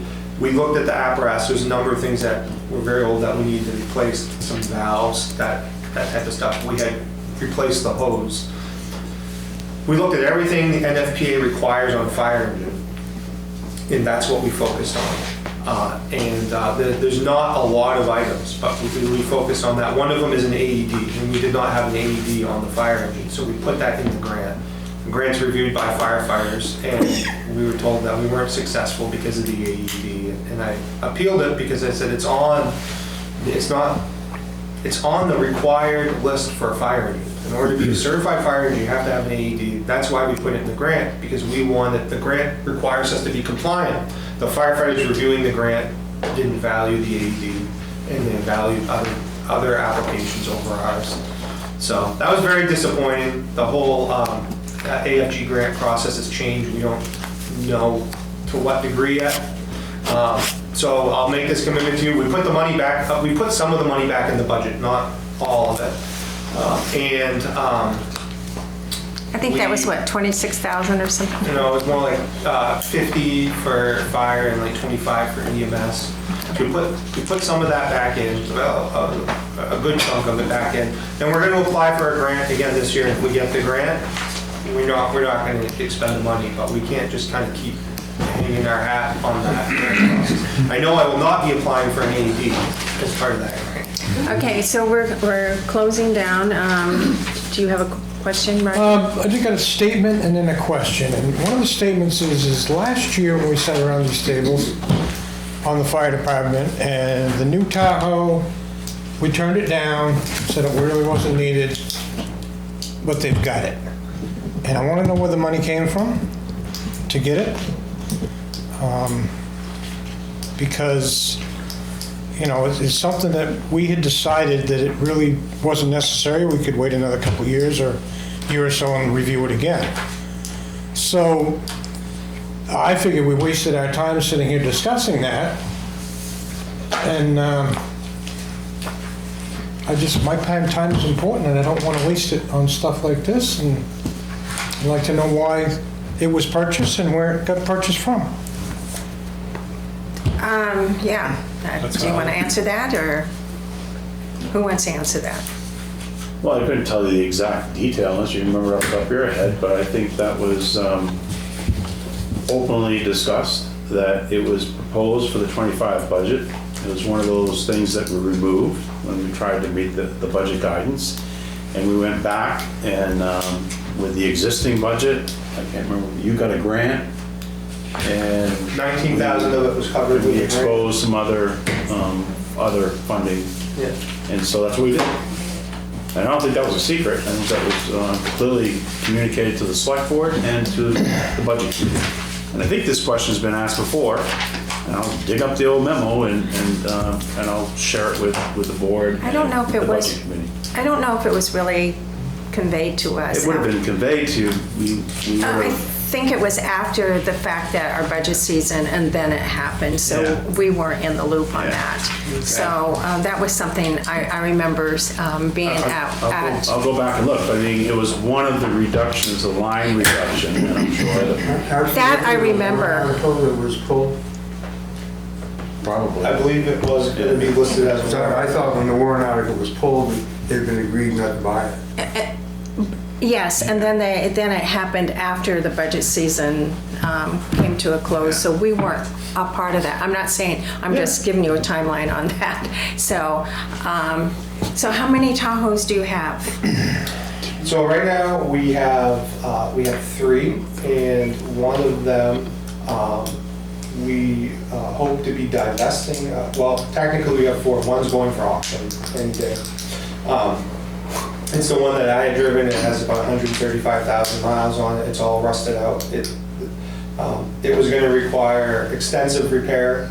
All the running boards were rotted out of it. So that's going to auction, because I didn't get this one until sometime in July, just by the time you order it and receive it. We received one through a grant, but some really positive information. It looks like they're divesting all of that as a new plan is coming forward for how to respond to hazardous materials incidents. So I hope to be able to announce that by January 1. The town has been the financial agent and recipient of a number of grants related to that, and we've been working at moving that to a different process. And so I'm pretty excited about that. So that will leave us with the 2 that we would normally have. So Troy, were any monies from the unexpended fund balance used to purchase that Tahoe above and beyond what the grant didn't cover? No. We encumbered the funds here because we knew the bottom line. We had 4160, yeah. unspent. No, you can't, you know, I've said this many times. The unexpended fund balance, the unassigned fund balance, can only be used by the select board when we set the tax rate to reduce taxes. The select board have the authority to do that. Okay. Any other use of the unassigned fund balance is by warrant article. Okay, I just want Yeah, to make that clear. Yeah, I want to make sure, you know, that's the only way it can be used. Now, in the RSA, there's some emergency situations that the DRA could probably grant permission for use of that. I just wanted to make sure that Yeah. we're all clear on that. John? So if you had 19,000 from a grant, I'm sorry for being slow, and I'm sure the Tahoe costed more than 19,000, so where'd the money come from? That's the part, and so I think That's what I was trying to, yeah. So she has. So that's what we said. We have an action item here for the transfer station, telephone, internet, $4,000. What's the breakdown for that? And for the Tahoe, we'll provide you with a detail of where the money came from. Okay, great, thank you. So, go ahead. The other part of the question is, And you said that there was another Tahoe, and it's for the hazmat program. And I've asked you, I haven't got any response to it yet, on how much the taxpayers have invested in the hazmat program. Yeah, I haven't forgot that. I probably mentioned to you about a month ago. I still owe you information. Been trying to finish out the MRI study so we'd have that ready. So I haven't forgotten, and I will commit that to you. But the goal is essentially done. We've established a hazmat revolving fund to cover those types of expenses. That was the goal, is that we fund all of that out of it. I think that's the way it's going to work. If so, it's not going to be a substantial amount of money. I know we talked about an oil change that we did. So there's that. And but like Jim Richardson's pay, is that coming out of the fire department, or is that? So he's hired by Twin State to do a number of things, and he's a call firefighter with Littleton Fire as well. So there are some times that we pay him, but there's benefit we get out of it. For example, that one of the hazmat, it's not just about the expenditures, but it's the revenue side too. So in order to promote to lieutenant, you have to have ICS 300. It's in command class. We paid for all of that, all the backfill overtime, any call member that wanted to go was invited to attend out of the hazmat grants that we had obtained. So that's how it bounces out. We look to use the hazmat program to cover any type of operational cost that was already borne, that we would have to be borne with the general fund. So for example, out of that hazmat revolving fund, my goal now that we've had it established is meters, the next hazmat meter we have to purchase, we either come from the grant or from the revolving fund, so it doesn't impact the taxpayer. And so you're going to see on some of those lines, just like the overtime line, a slight decrease right now, but a decrease nonetheless in the operating budget because it's picked up by the revolving fund. So we bill the appropriate people for that type of response. That's my goal, to get it out of the general fund. But it is up and running right now, the hazmat thing. We were at that accident today and over in Crawford Notch. Yeah. So we'll send a bill for that because that's not a mutual aid response. Because there is I can't receive that back, right? All right, but were our firefighters on that, some of our firefighters on that duty today out there? Correct, and we will bill for that, and at the rates that we've established, and get reimbursed for that. Lori, you had something. I just wanted to follow up where John was comparing like the fire department to the police department to the highway department. I just wanted to point out that, remember that the police department and the highway department have level funded wages in these budgets. So when you compare, his is higher because he has the wage increase in there. I was just saying those are the three biggest departments. Yeah, but I mean, just for comparison, because So the others look like they have an percentages increase in aren't set. Yeah, you don't know what the percentages are yet. You don't know what. But 11% is still what we consider high, especially if the guidance, and I know the guidance is basically for the total budget, but the 5 to 8%, so that's over the 5 to 8%, but I know it's probably for the whole budget. So can we wrap this up? Is there anything else for Chief Miller? So thank you. I just wanted to say that I'm not against anything.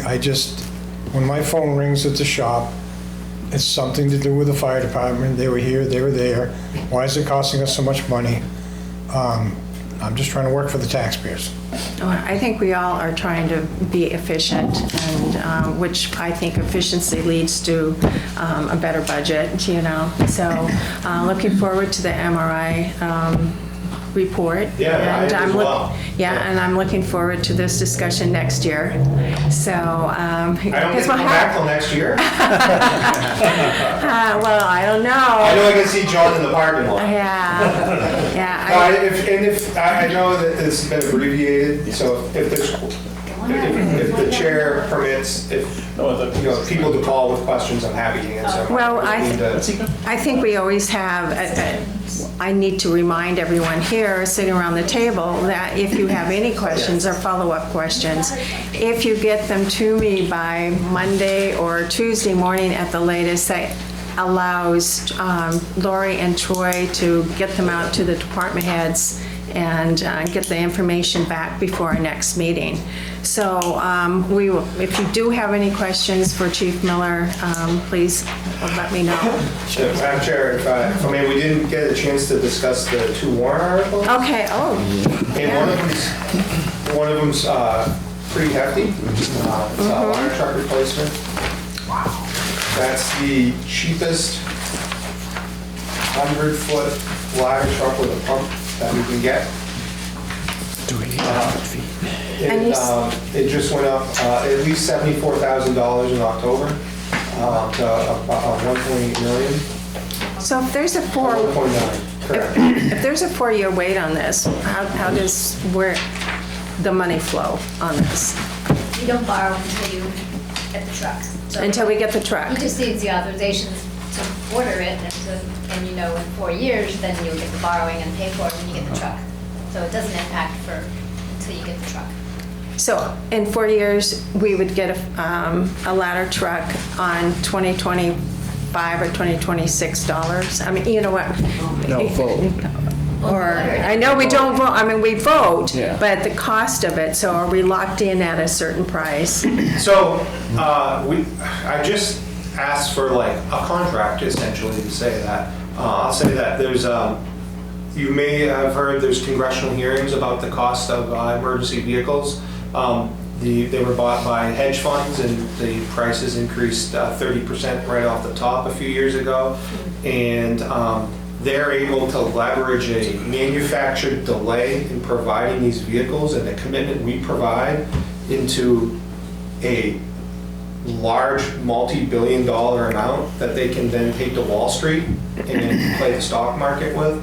So this is all part of an investment strategy by these companies as opposed to just building a ladder truck and selling it to us. They want these delays in place in order to build that number. So there is no guarantee. What there is history. The vendor that we would use, E1, one of the largest manufacturers of fire engines in the country, has yet to ask for an increase from the contracted amount. But the contract that if we signed today and ordered it does not guarantee the price, just the history that they've yet to have to do that. I think with the pressure they're seeing from Congress right now, it'd be a little bit surprising for an increase. There's a cancellation fee of 3.5% of the value of the contract. So if we were to cancel it next year, we'd owe them 3.5%. When do they get the money? They get the money when we receive the truck. Okay, so how do they have a chance to play with your money in the stock market for 4 years if you don't give it to them until you get the truck? It's some fancy accounting, since the order's booked and it's committed.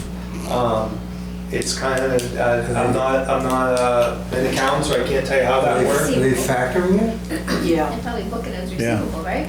yeah. Sure. Play with it. That is what they're And doing. then selling the receivable off at a 7% discount, thinking they're gonna make more than that money in the stock market?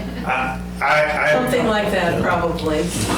All right, let's focus. It's nothing we're gonna solve, but it explains what the delay is, so. John, you look like you're... Yeah, so Chad, we're kind of, if I understand it right, legitimate builders of fire trucks, be it ladder trucks or whatever, are very few. I think there's, 3, 4? I don't know. They're only owned by 2 companies. There's shell companies and whatnot, but there's basically 2 groups that do it. 2 groups. Yeah. So competitive bids are really, and if one guy's too busy, he can just kind of highball it, which opens it up for the other one to be. And so that's a very, very significant situation for us. Yeah. And given that cost, do we really need to replace this truck right now? Well, it's at the end of its life. We have seen a large increase in maintenance costs in it. And even so, a $1.8 million increase. The complicating factor we have with our truck is the manufacturer went out of business in 2011. Yeah. And so you don't have the we service just for it. had custom milled Yeah. parts for it. Yeah. Nothing's easy to fix. we've You been gotta go to a told, machine shop. for the stuff that you can machine, but electronics and stuff you can't. Yeah. And so that's part of the issue. It's just kind of bad luck for us, because if it was a Pierce or an E1, you know, those vehicles are still supported. So when, just in firefighting, in this area, let's say, first of all, Littleton, then we can say in mutual aid, but in Littleton itself, how often does the ladder truck play a key role? I'd say that if you look at it in straight numbers, not often. But what type of key role? We have the Schillings building here twice because we have that ladder truck. Yeah. It helps firefighters operate safely. We're off of a roof. We just ventilated off a roof the other day on the straight stick, so that we're not actually on the roof. So it doesn't, you know, I'm not going to say 100 times a year, but when you have it, Or when you need it, you need it. I understand. So what year is the one that we have now? it's a 2003. That's And the how one we many hang the hou- flag, oh, sorry, Yeah. sorry, Diane. And how many hours are on it? I mean, does that matter? Just, It's not a lot, and it's not many miles either. I want to say it's like 30,000 miles, and I can't recall how many hours. Yeah, Okay. it's not a, can you send us give us some information on what the repairs have cost, maybe in the last 3 years on that?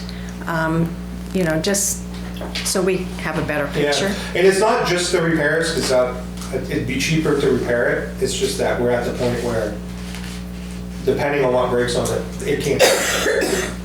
All right, guys, we have to kind of move on. Oh, and lastly, there's a Station warrant. renovation? That's not going to be on the warrant for Okay. this year. There's another warrant article, it's on your spreadsheet, for $20,000 for engineering services for placement of cisterns in Littleton.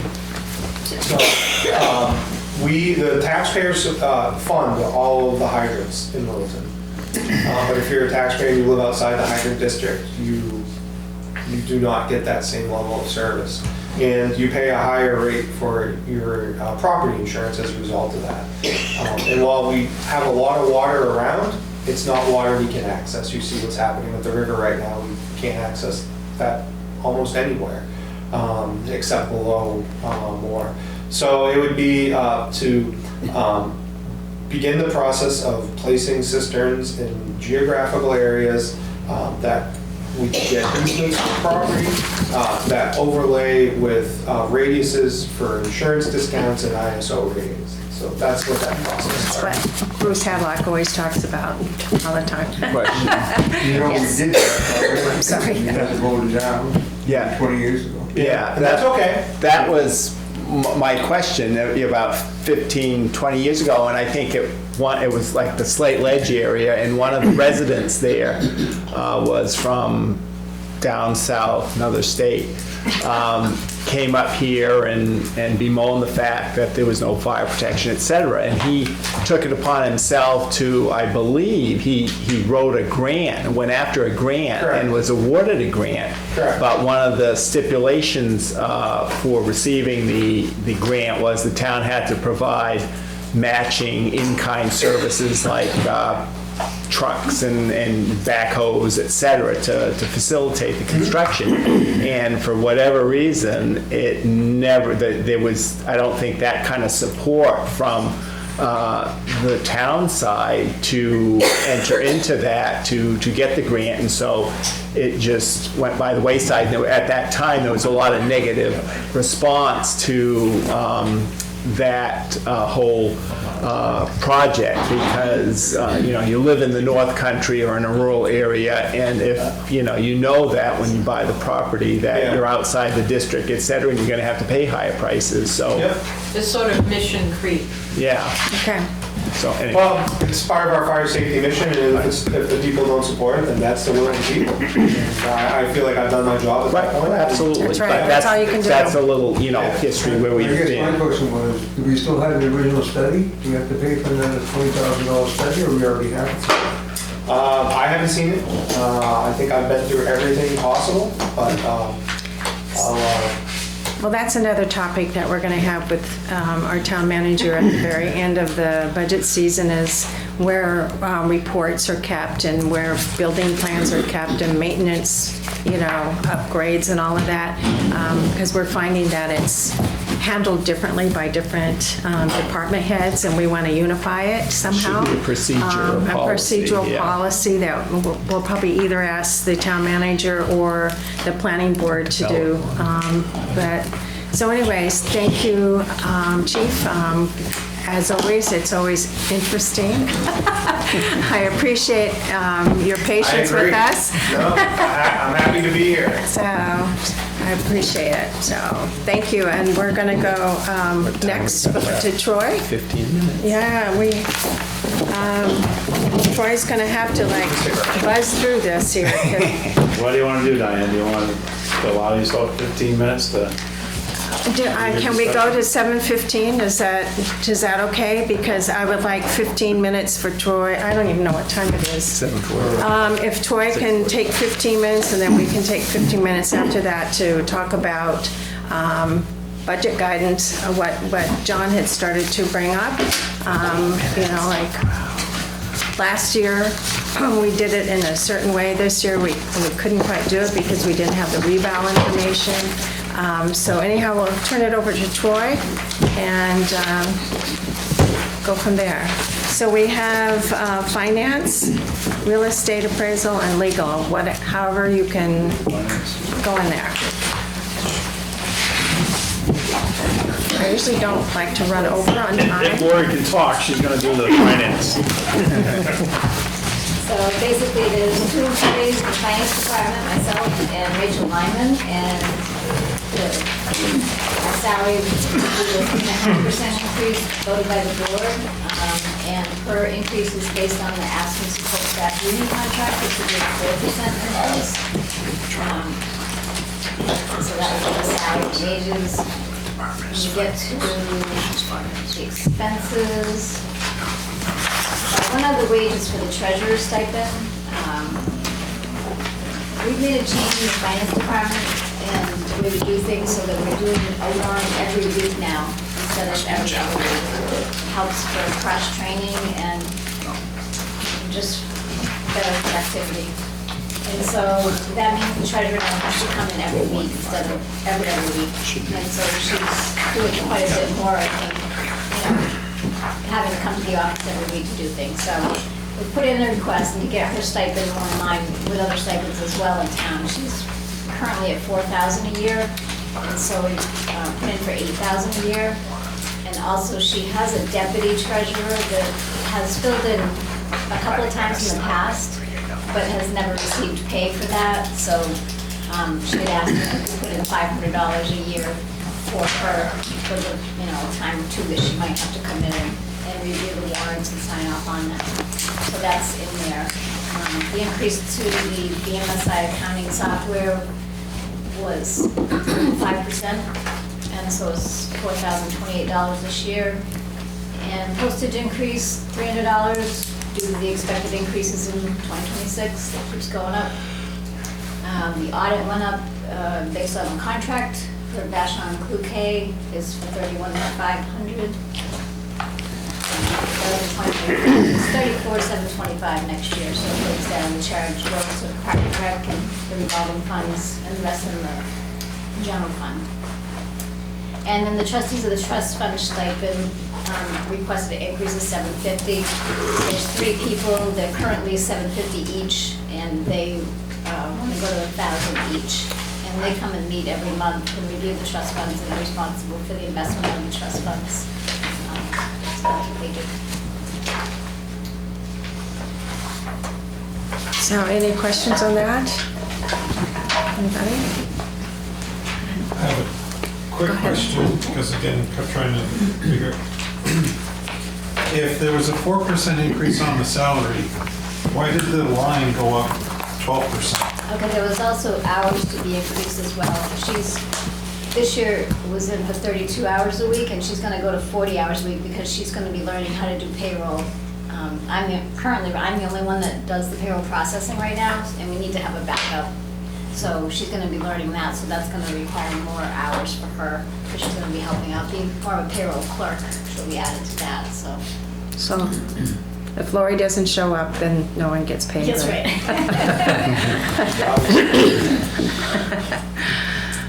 Anything else, John? Nope, that was it. Okay. Thank you. Any, Bob? All right. So if you go right down, the next department is assessing. And bottom line, this is down $34,000 or 13%. What I have done, I'm carrying an allowance of $100,000 for general assessing. I'm not sure what that number really is going to end up being. It could go down if we are not. The problem is right now, I've been trying to make contact with different assessing companies to see if there's any interest out there, but I'm continuing to get an answer of no. So. We've been that route before. And so I'm not sure what's out there. KRT, they've been pretty affordable for the town. So it might end up being that we just kind of keep that status quo for now, but we'll see where it goes. The problem that you have with your assessing, your general assessing, is that and it may have to be addressed separately with a different contract, but we don't get out in the community and do any data verification. Right, exactly. So I'm thinking really that if KRT stays on board and does the general assessing work that they do, but we literally contract out to a firm that will go through the town, it'll probably take a few years, but an attempt to get through all of the properties and verify the assessing records as to what's actually out there in the field. And there's more to that too. When they're out in the field, they can reclassify neighborhoods, depending on what they feel. If it's a higher end neighborhood or it's lower end. I mean, right now, we kind of do that by the revaluation. It's driven by sales, so obviously if sales are down, there's a reason for that. But nobody knows other than just analyzing the sales data. But we've not done any physical data verification, I understand, for at least 10 years in this town. So. Well, nothing has changed. Someone could have an addition on their house and didn't pull a building permit. You don't have a building inspector, so there's nobody out there. A lot of times the building inspector is out in the community every day inspecting, and they catch a lot of illegal construction. We don't have that in this town, so you never know really what you have, and you haven't even done any physical inspections for over 10 years. Yeah, although I don't think we've had any significant abuses. What's that? I don't think we've had any significant abuses. How do you know if you don't have anyone out Well, no, there? because they eventually crop up. Yeah. It's not like, I would disagree with that. I often find occupancies that are supposed to have 2 apartments that now have 3, stuff like that. We only require a building permit when the footprint grows. So for example, the whole renovation at Tractor Supply doesn't require a building permit.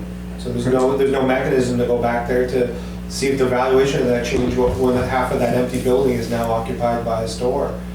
So there are some process improvements that the town could really benefit from.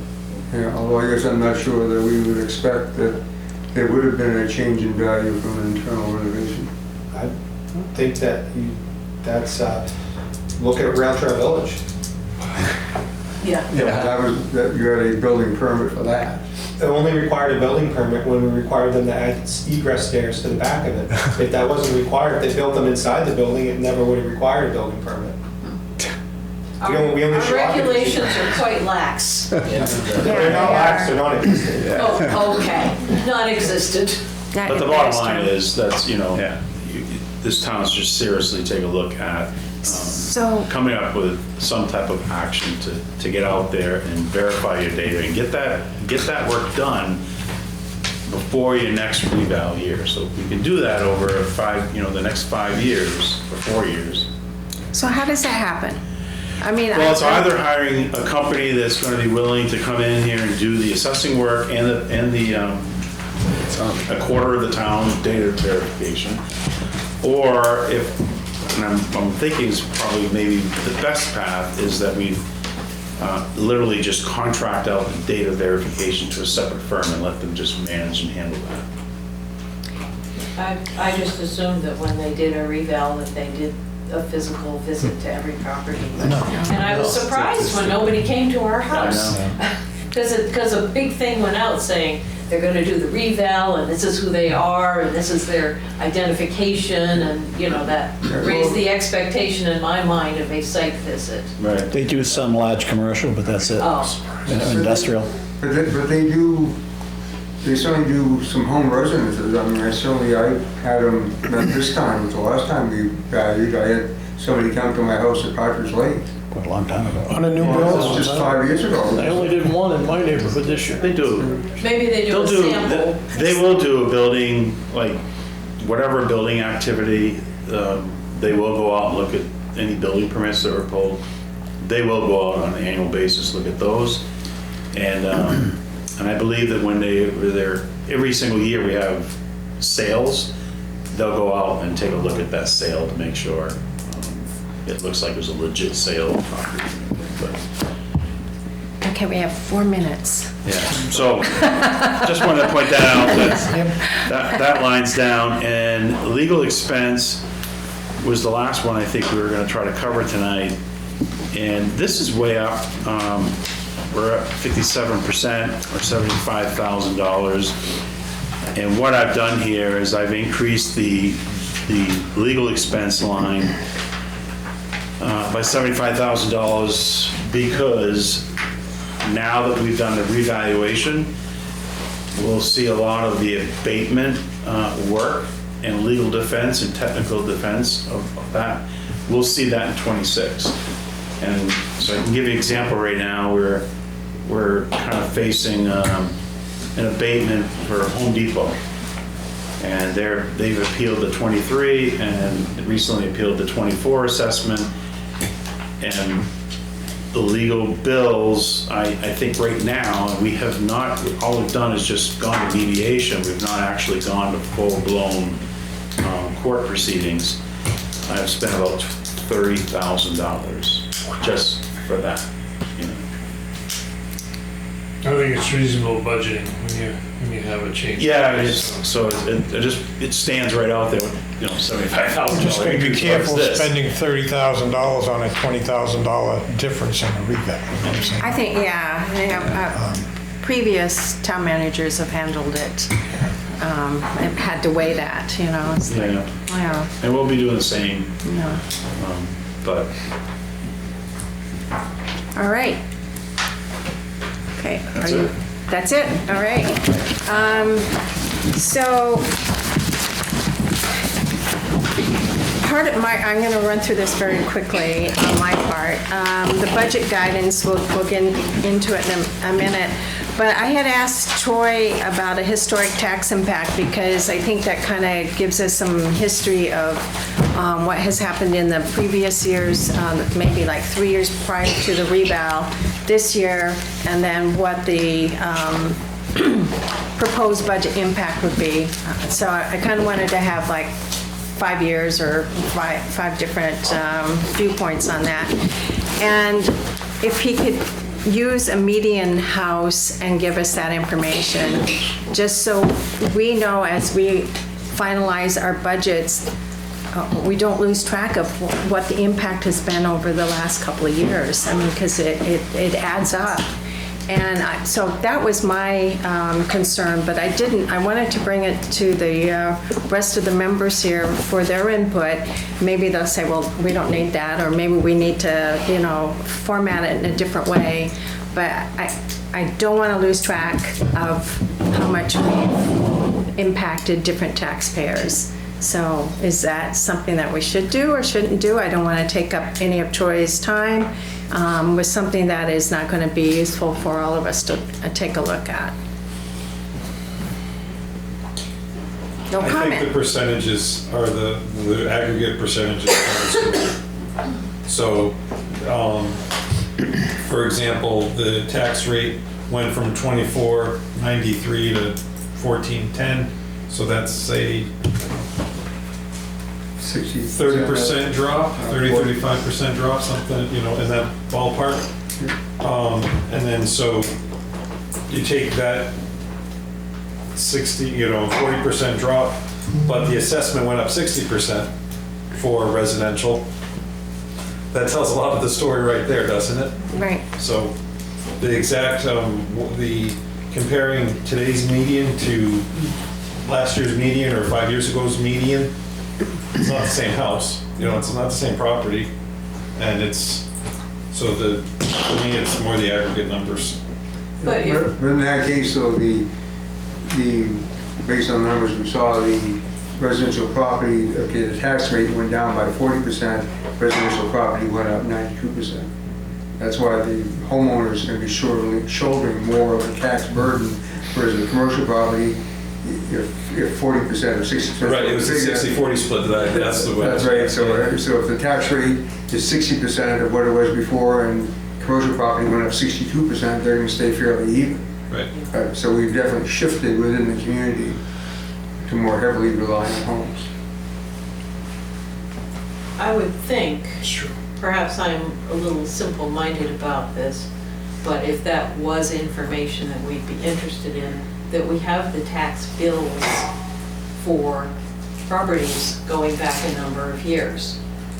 You could grab a few random properties that didn't have any building permits or physical changes to them and track the actual taxes. Stay away from the tax rate and the valuation and just go with the bottom line dollars. Is that too simplistic in thinking? I think that's kind of what, I think that's, if you're gonna look at it, and that's exactly what you wanna look at. Yeah. It's just, forget about rates, forget about valuations, but just look at this same property.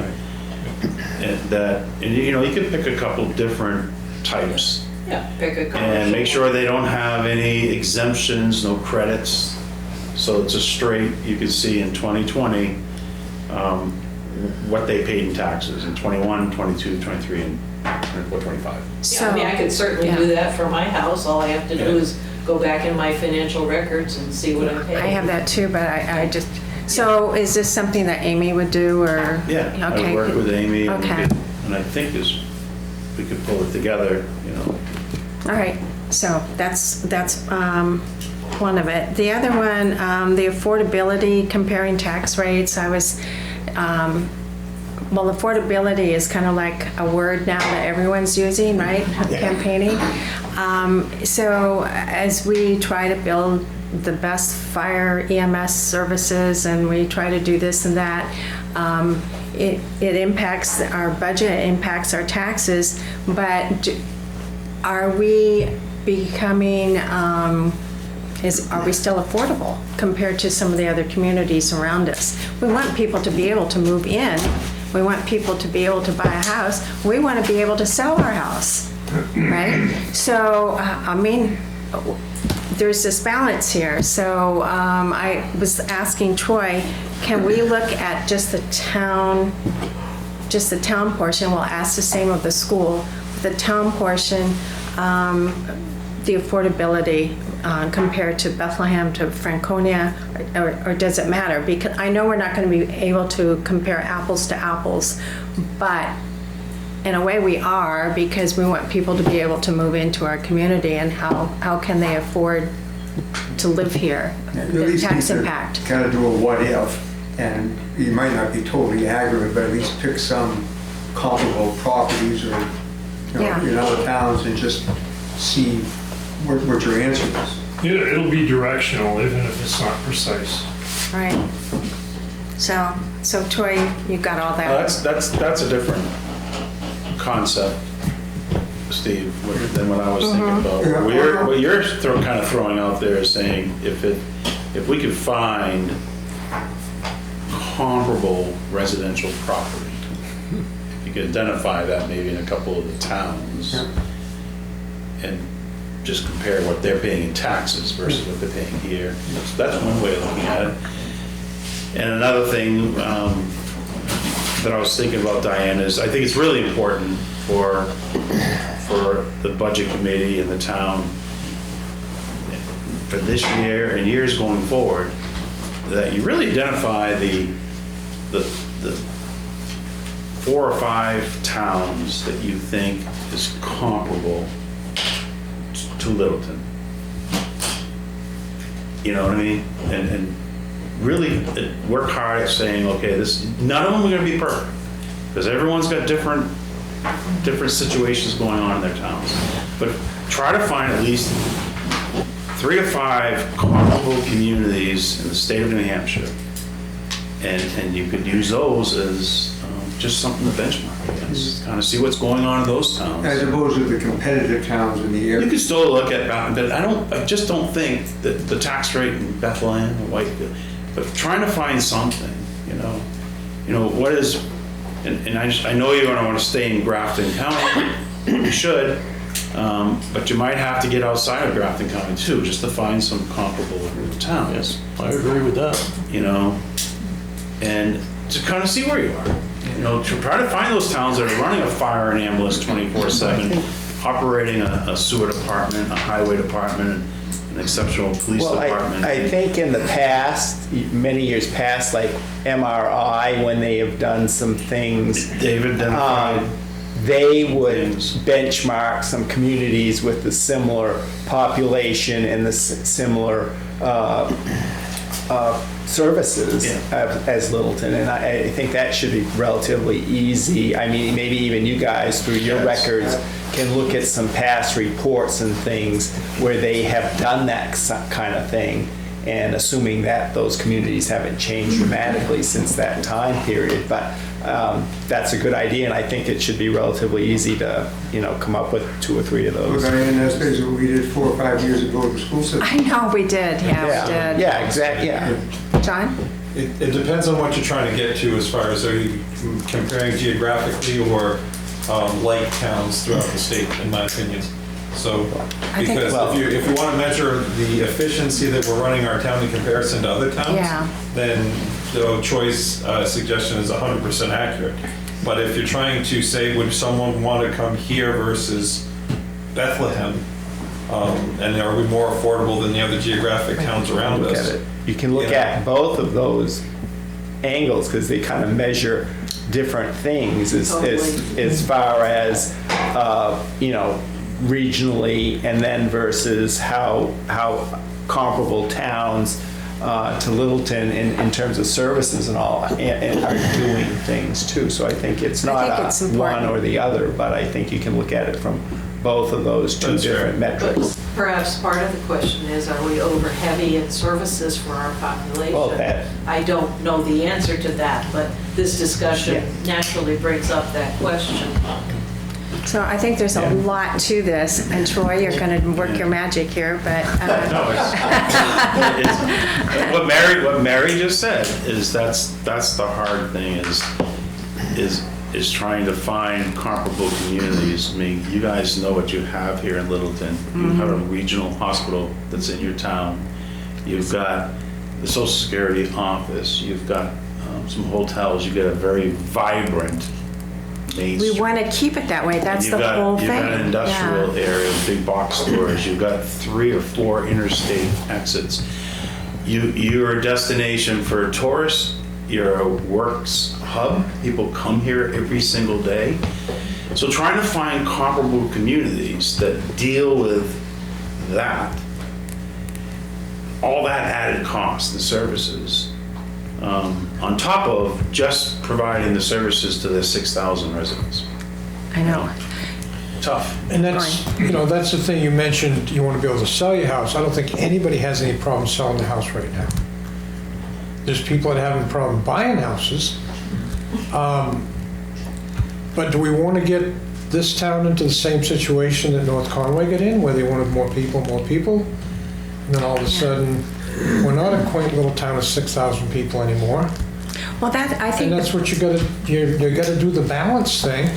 That's the balance. That's what I'm trying to get at. Is what did they say? There's 16,000 in a day or something like that. I think that's the number I've Sometimes heard. they say close to 20. Well, whatever, but it's all of these services are on 6,000 people that live in the community. So I'm just trying to find a way, a vehicle of looking at information so we can, make the best decisions we can possibly make for our community. And I don't think anyone around this table has ever said, well, I'm on a fixed income, we can't do this or we can't do that. We've been very generous, but we also want to retain an affordability here for our community. So I don't have the answers, but I just know that it's getting harder and harder as we look at our tax bills and everything. And then if we have wastewater treatment plant and we have user fees on top of that, and we're just kind of like slamming it on top of the homeowner that really their income has not changed that much.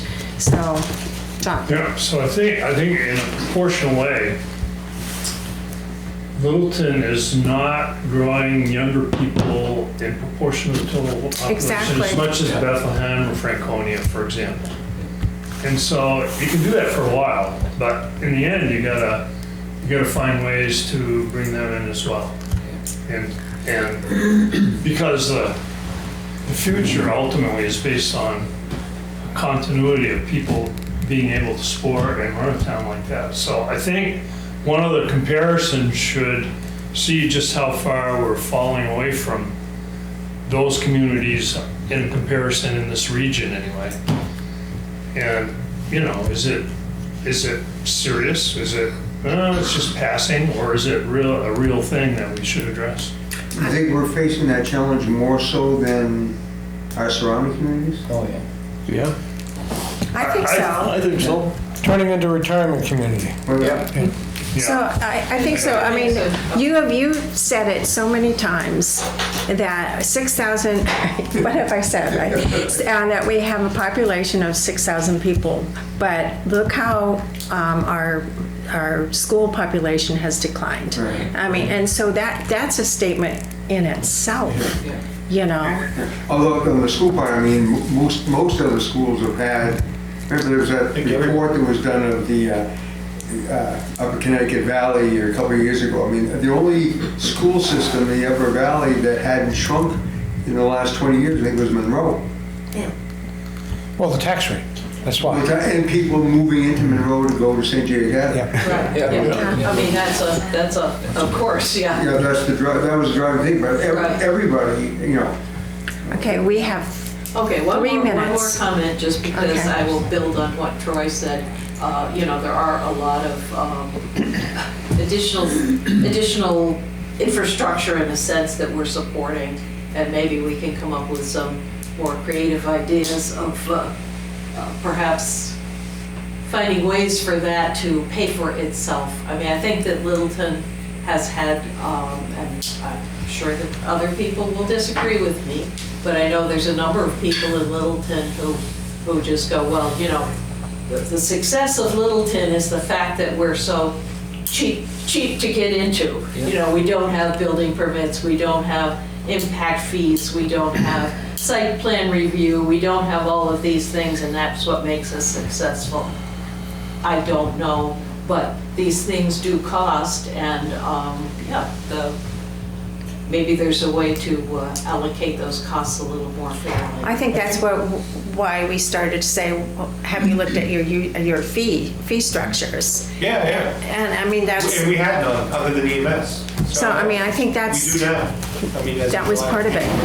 All right, But I'll John. just say that, Yeah. if I may, working with a development, relatively small commercial development, the developer kept the $100,000 they expected to spend in permit fees in their pocket, and that profit left with that construction management company. It didn't stay in Littleton to help support the inspections we did that found Right. that the gas piping was all installed incorrectly.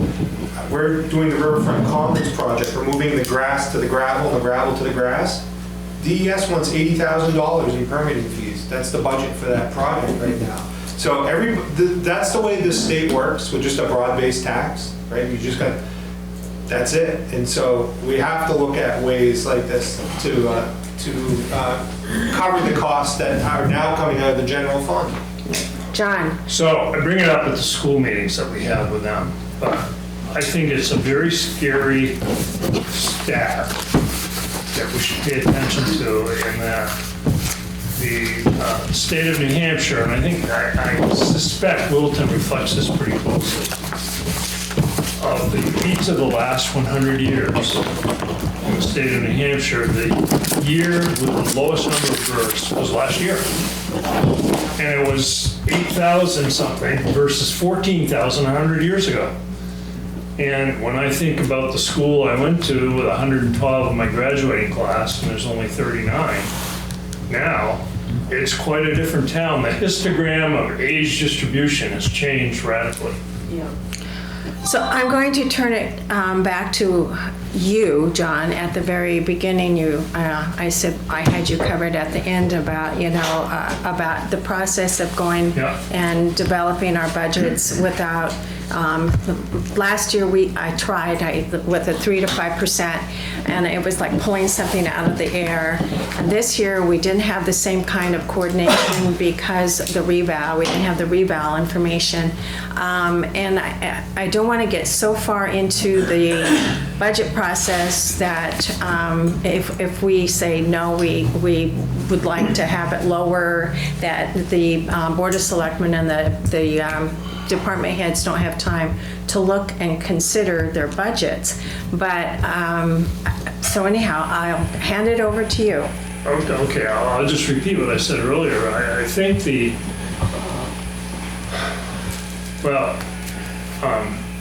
the budgeting I've done in my manufacturing life has been, well, what are we going to do this year? And we were expecting this for sales, so what's our expenditure that we can afford to do and serve the market the way we want, right?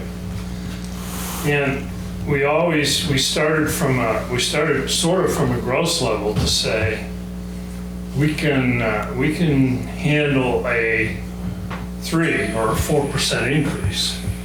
And what I'm seeing as we go through these budgets one at a time, we're coming in with 10%, 11%. Maybe some are down there, but they're all much higher. And we're not accounting for all the warrant articles yet. And so I think our management of how to budget needs to be addressed and needs to be goal setting at the outset of what we're going to target to. And then that reflects back to those departments. Okay, here's what you're going to meet. So do your best to do that. So anyway, that's my 2 cents. I think it's worth noting though, so also in your experience when you had lots of capital expenditure to cover too, like for us it's the sewer treatment plant, the school has a $400,000 bill coming in. And then if you look at any of these capital improvement plan items, they all $1, $2, $3 million, $5 million. Blow it up. So it blows up even if you're shooting for that low percent, it'll blow out. On the other hand, you bond those and you pay off in so many years, so you can at least make an attempt to do that. Yeah, that is true, but it seems like it's always year after year after year after year after year. But I guess John's point is if you don't have a target to work toward. Yeah, what are we doing? Yeah, Troy. Let's add a position here, let's add a half a position there, let's increase the cost here, let's increase the cost there. Each one is a small thing, but it all adds up. So Troy, at the next meeting, I know that you presented, the different department heads would present at such, certain weeks, certain meetings. Can we go over the overall at the beginning of the next meeting and just kind of get a sense of where we are, and then we can talk about where where we think we should be or what target, because I know when you say 5 to 8%, it just kind of, something in my head just kind of goes, that's a lot, you know?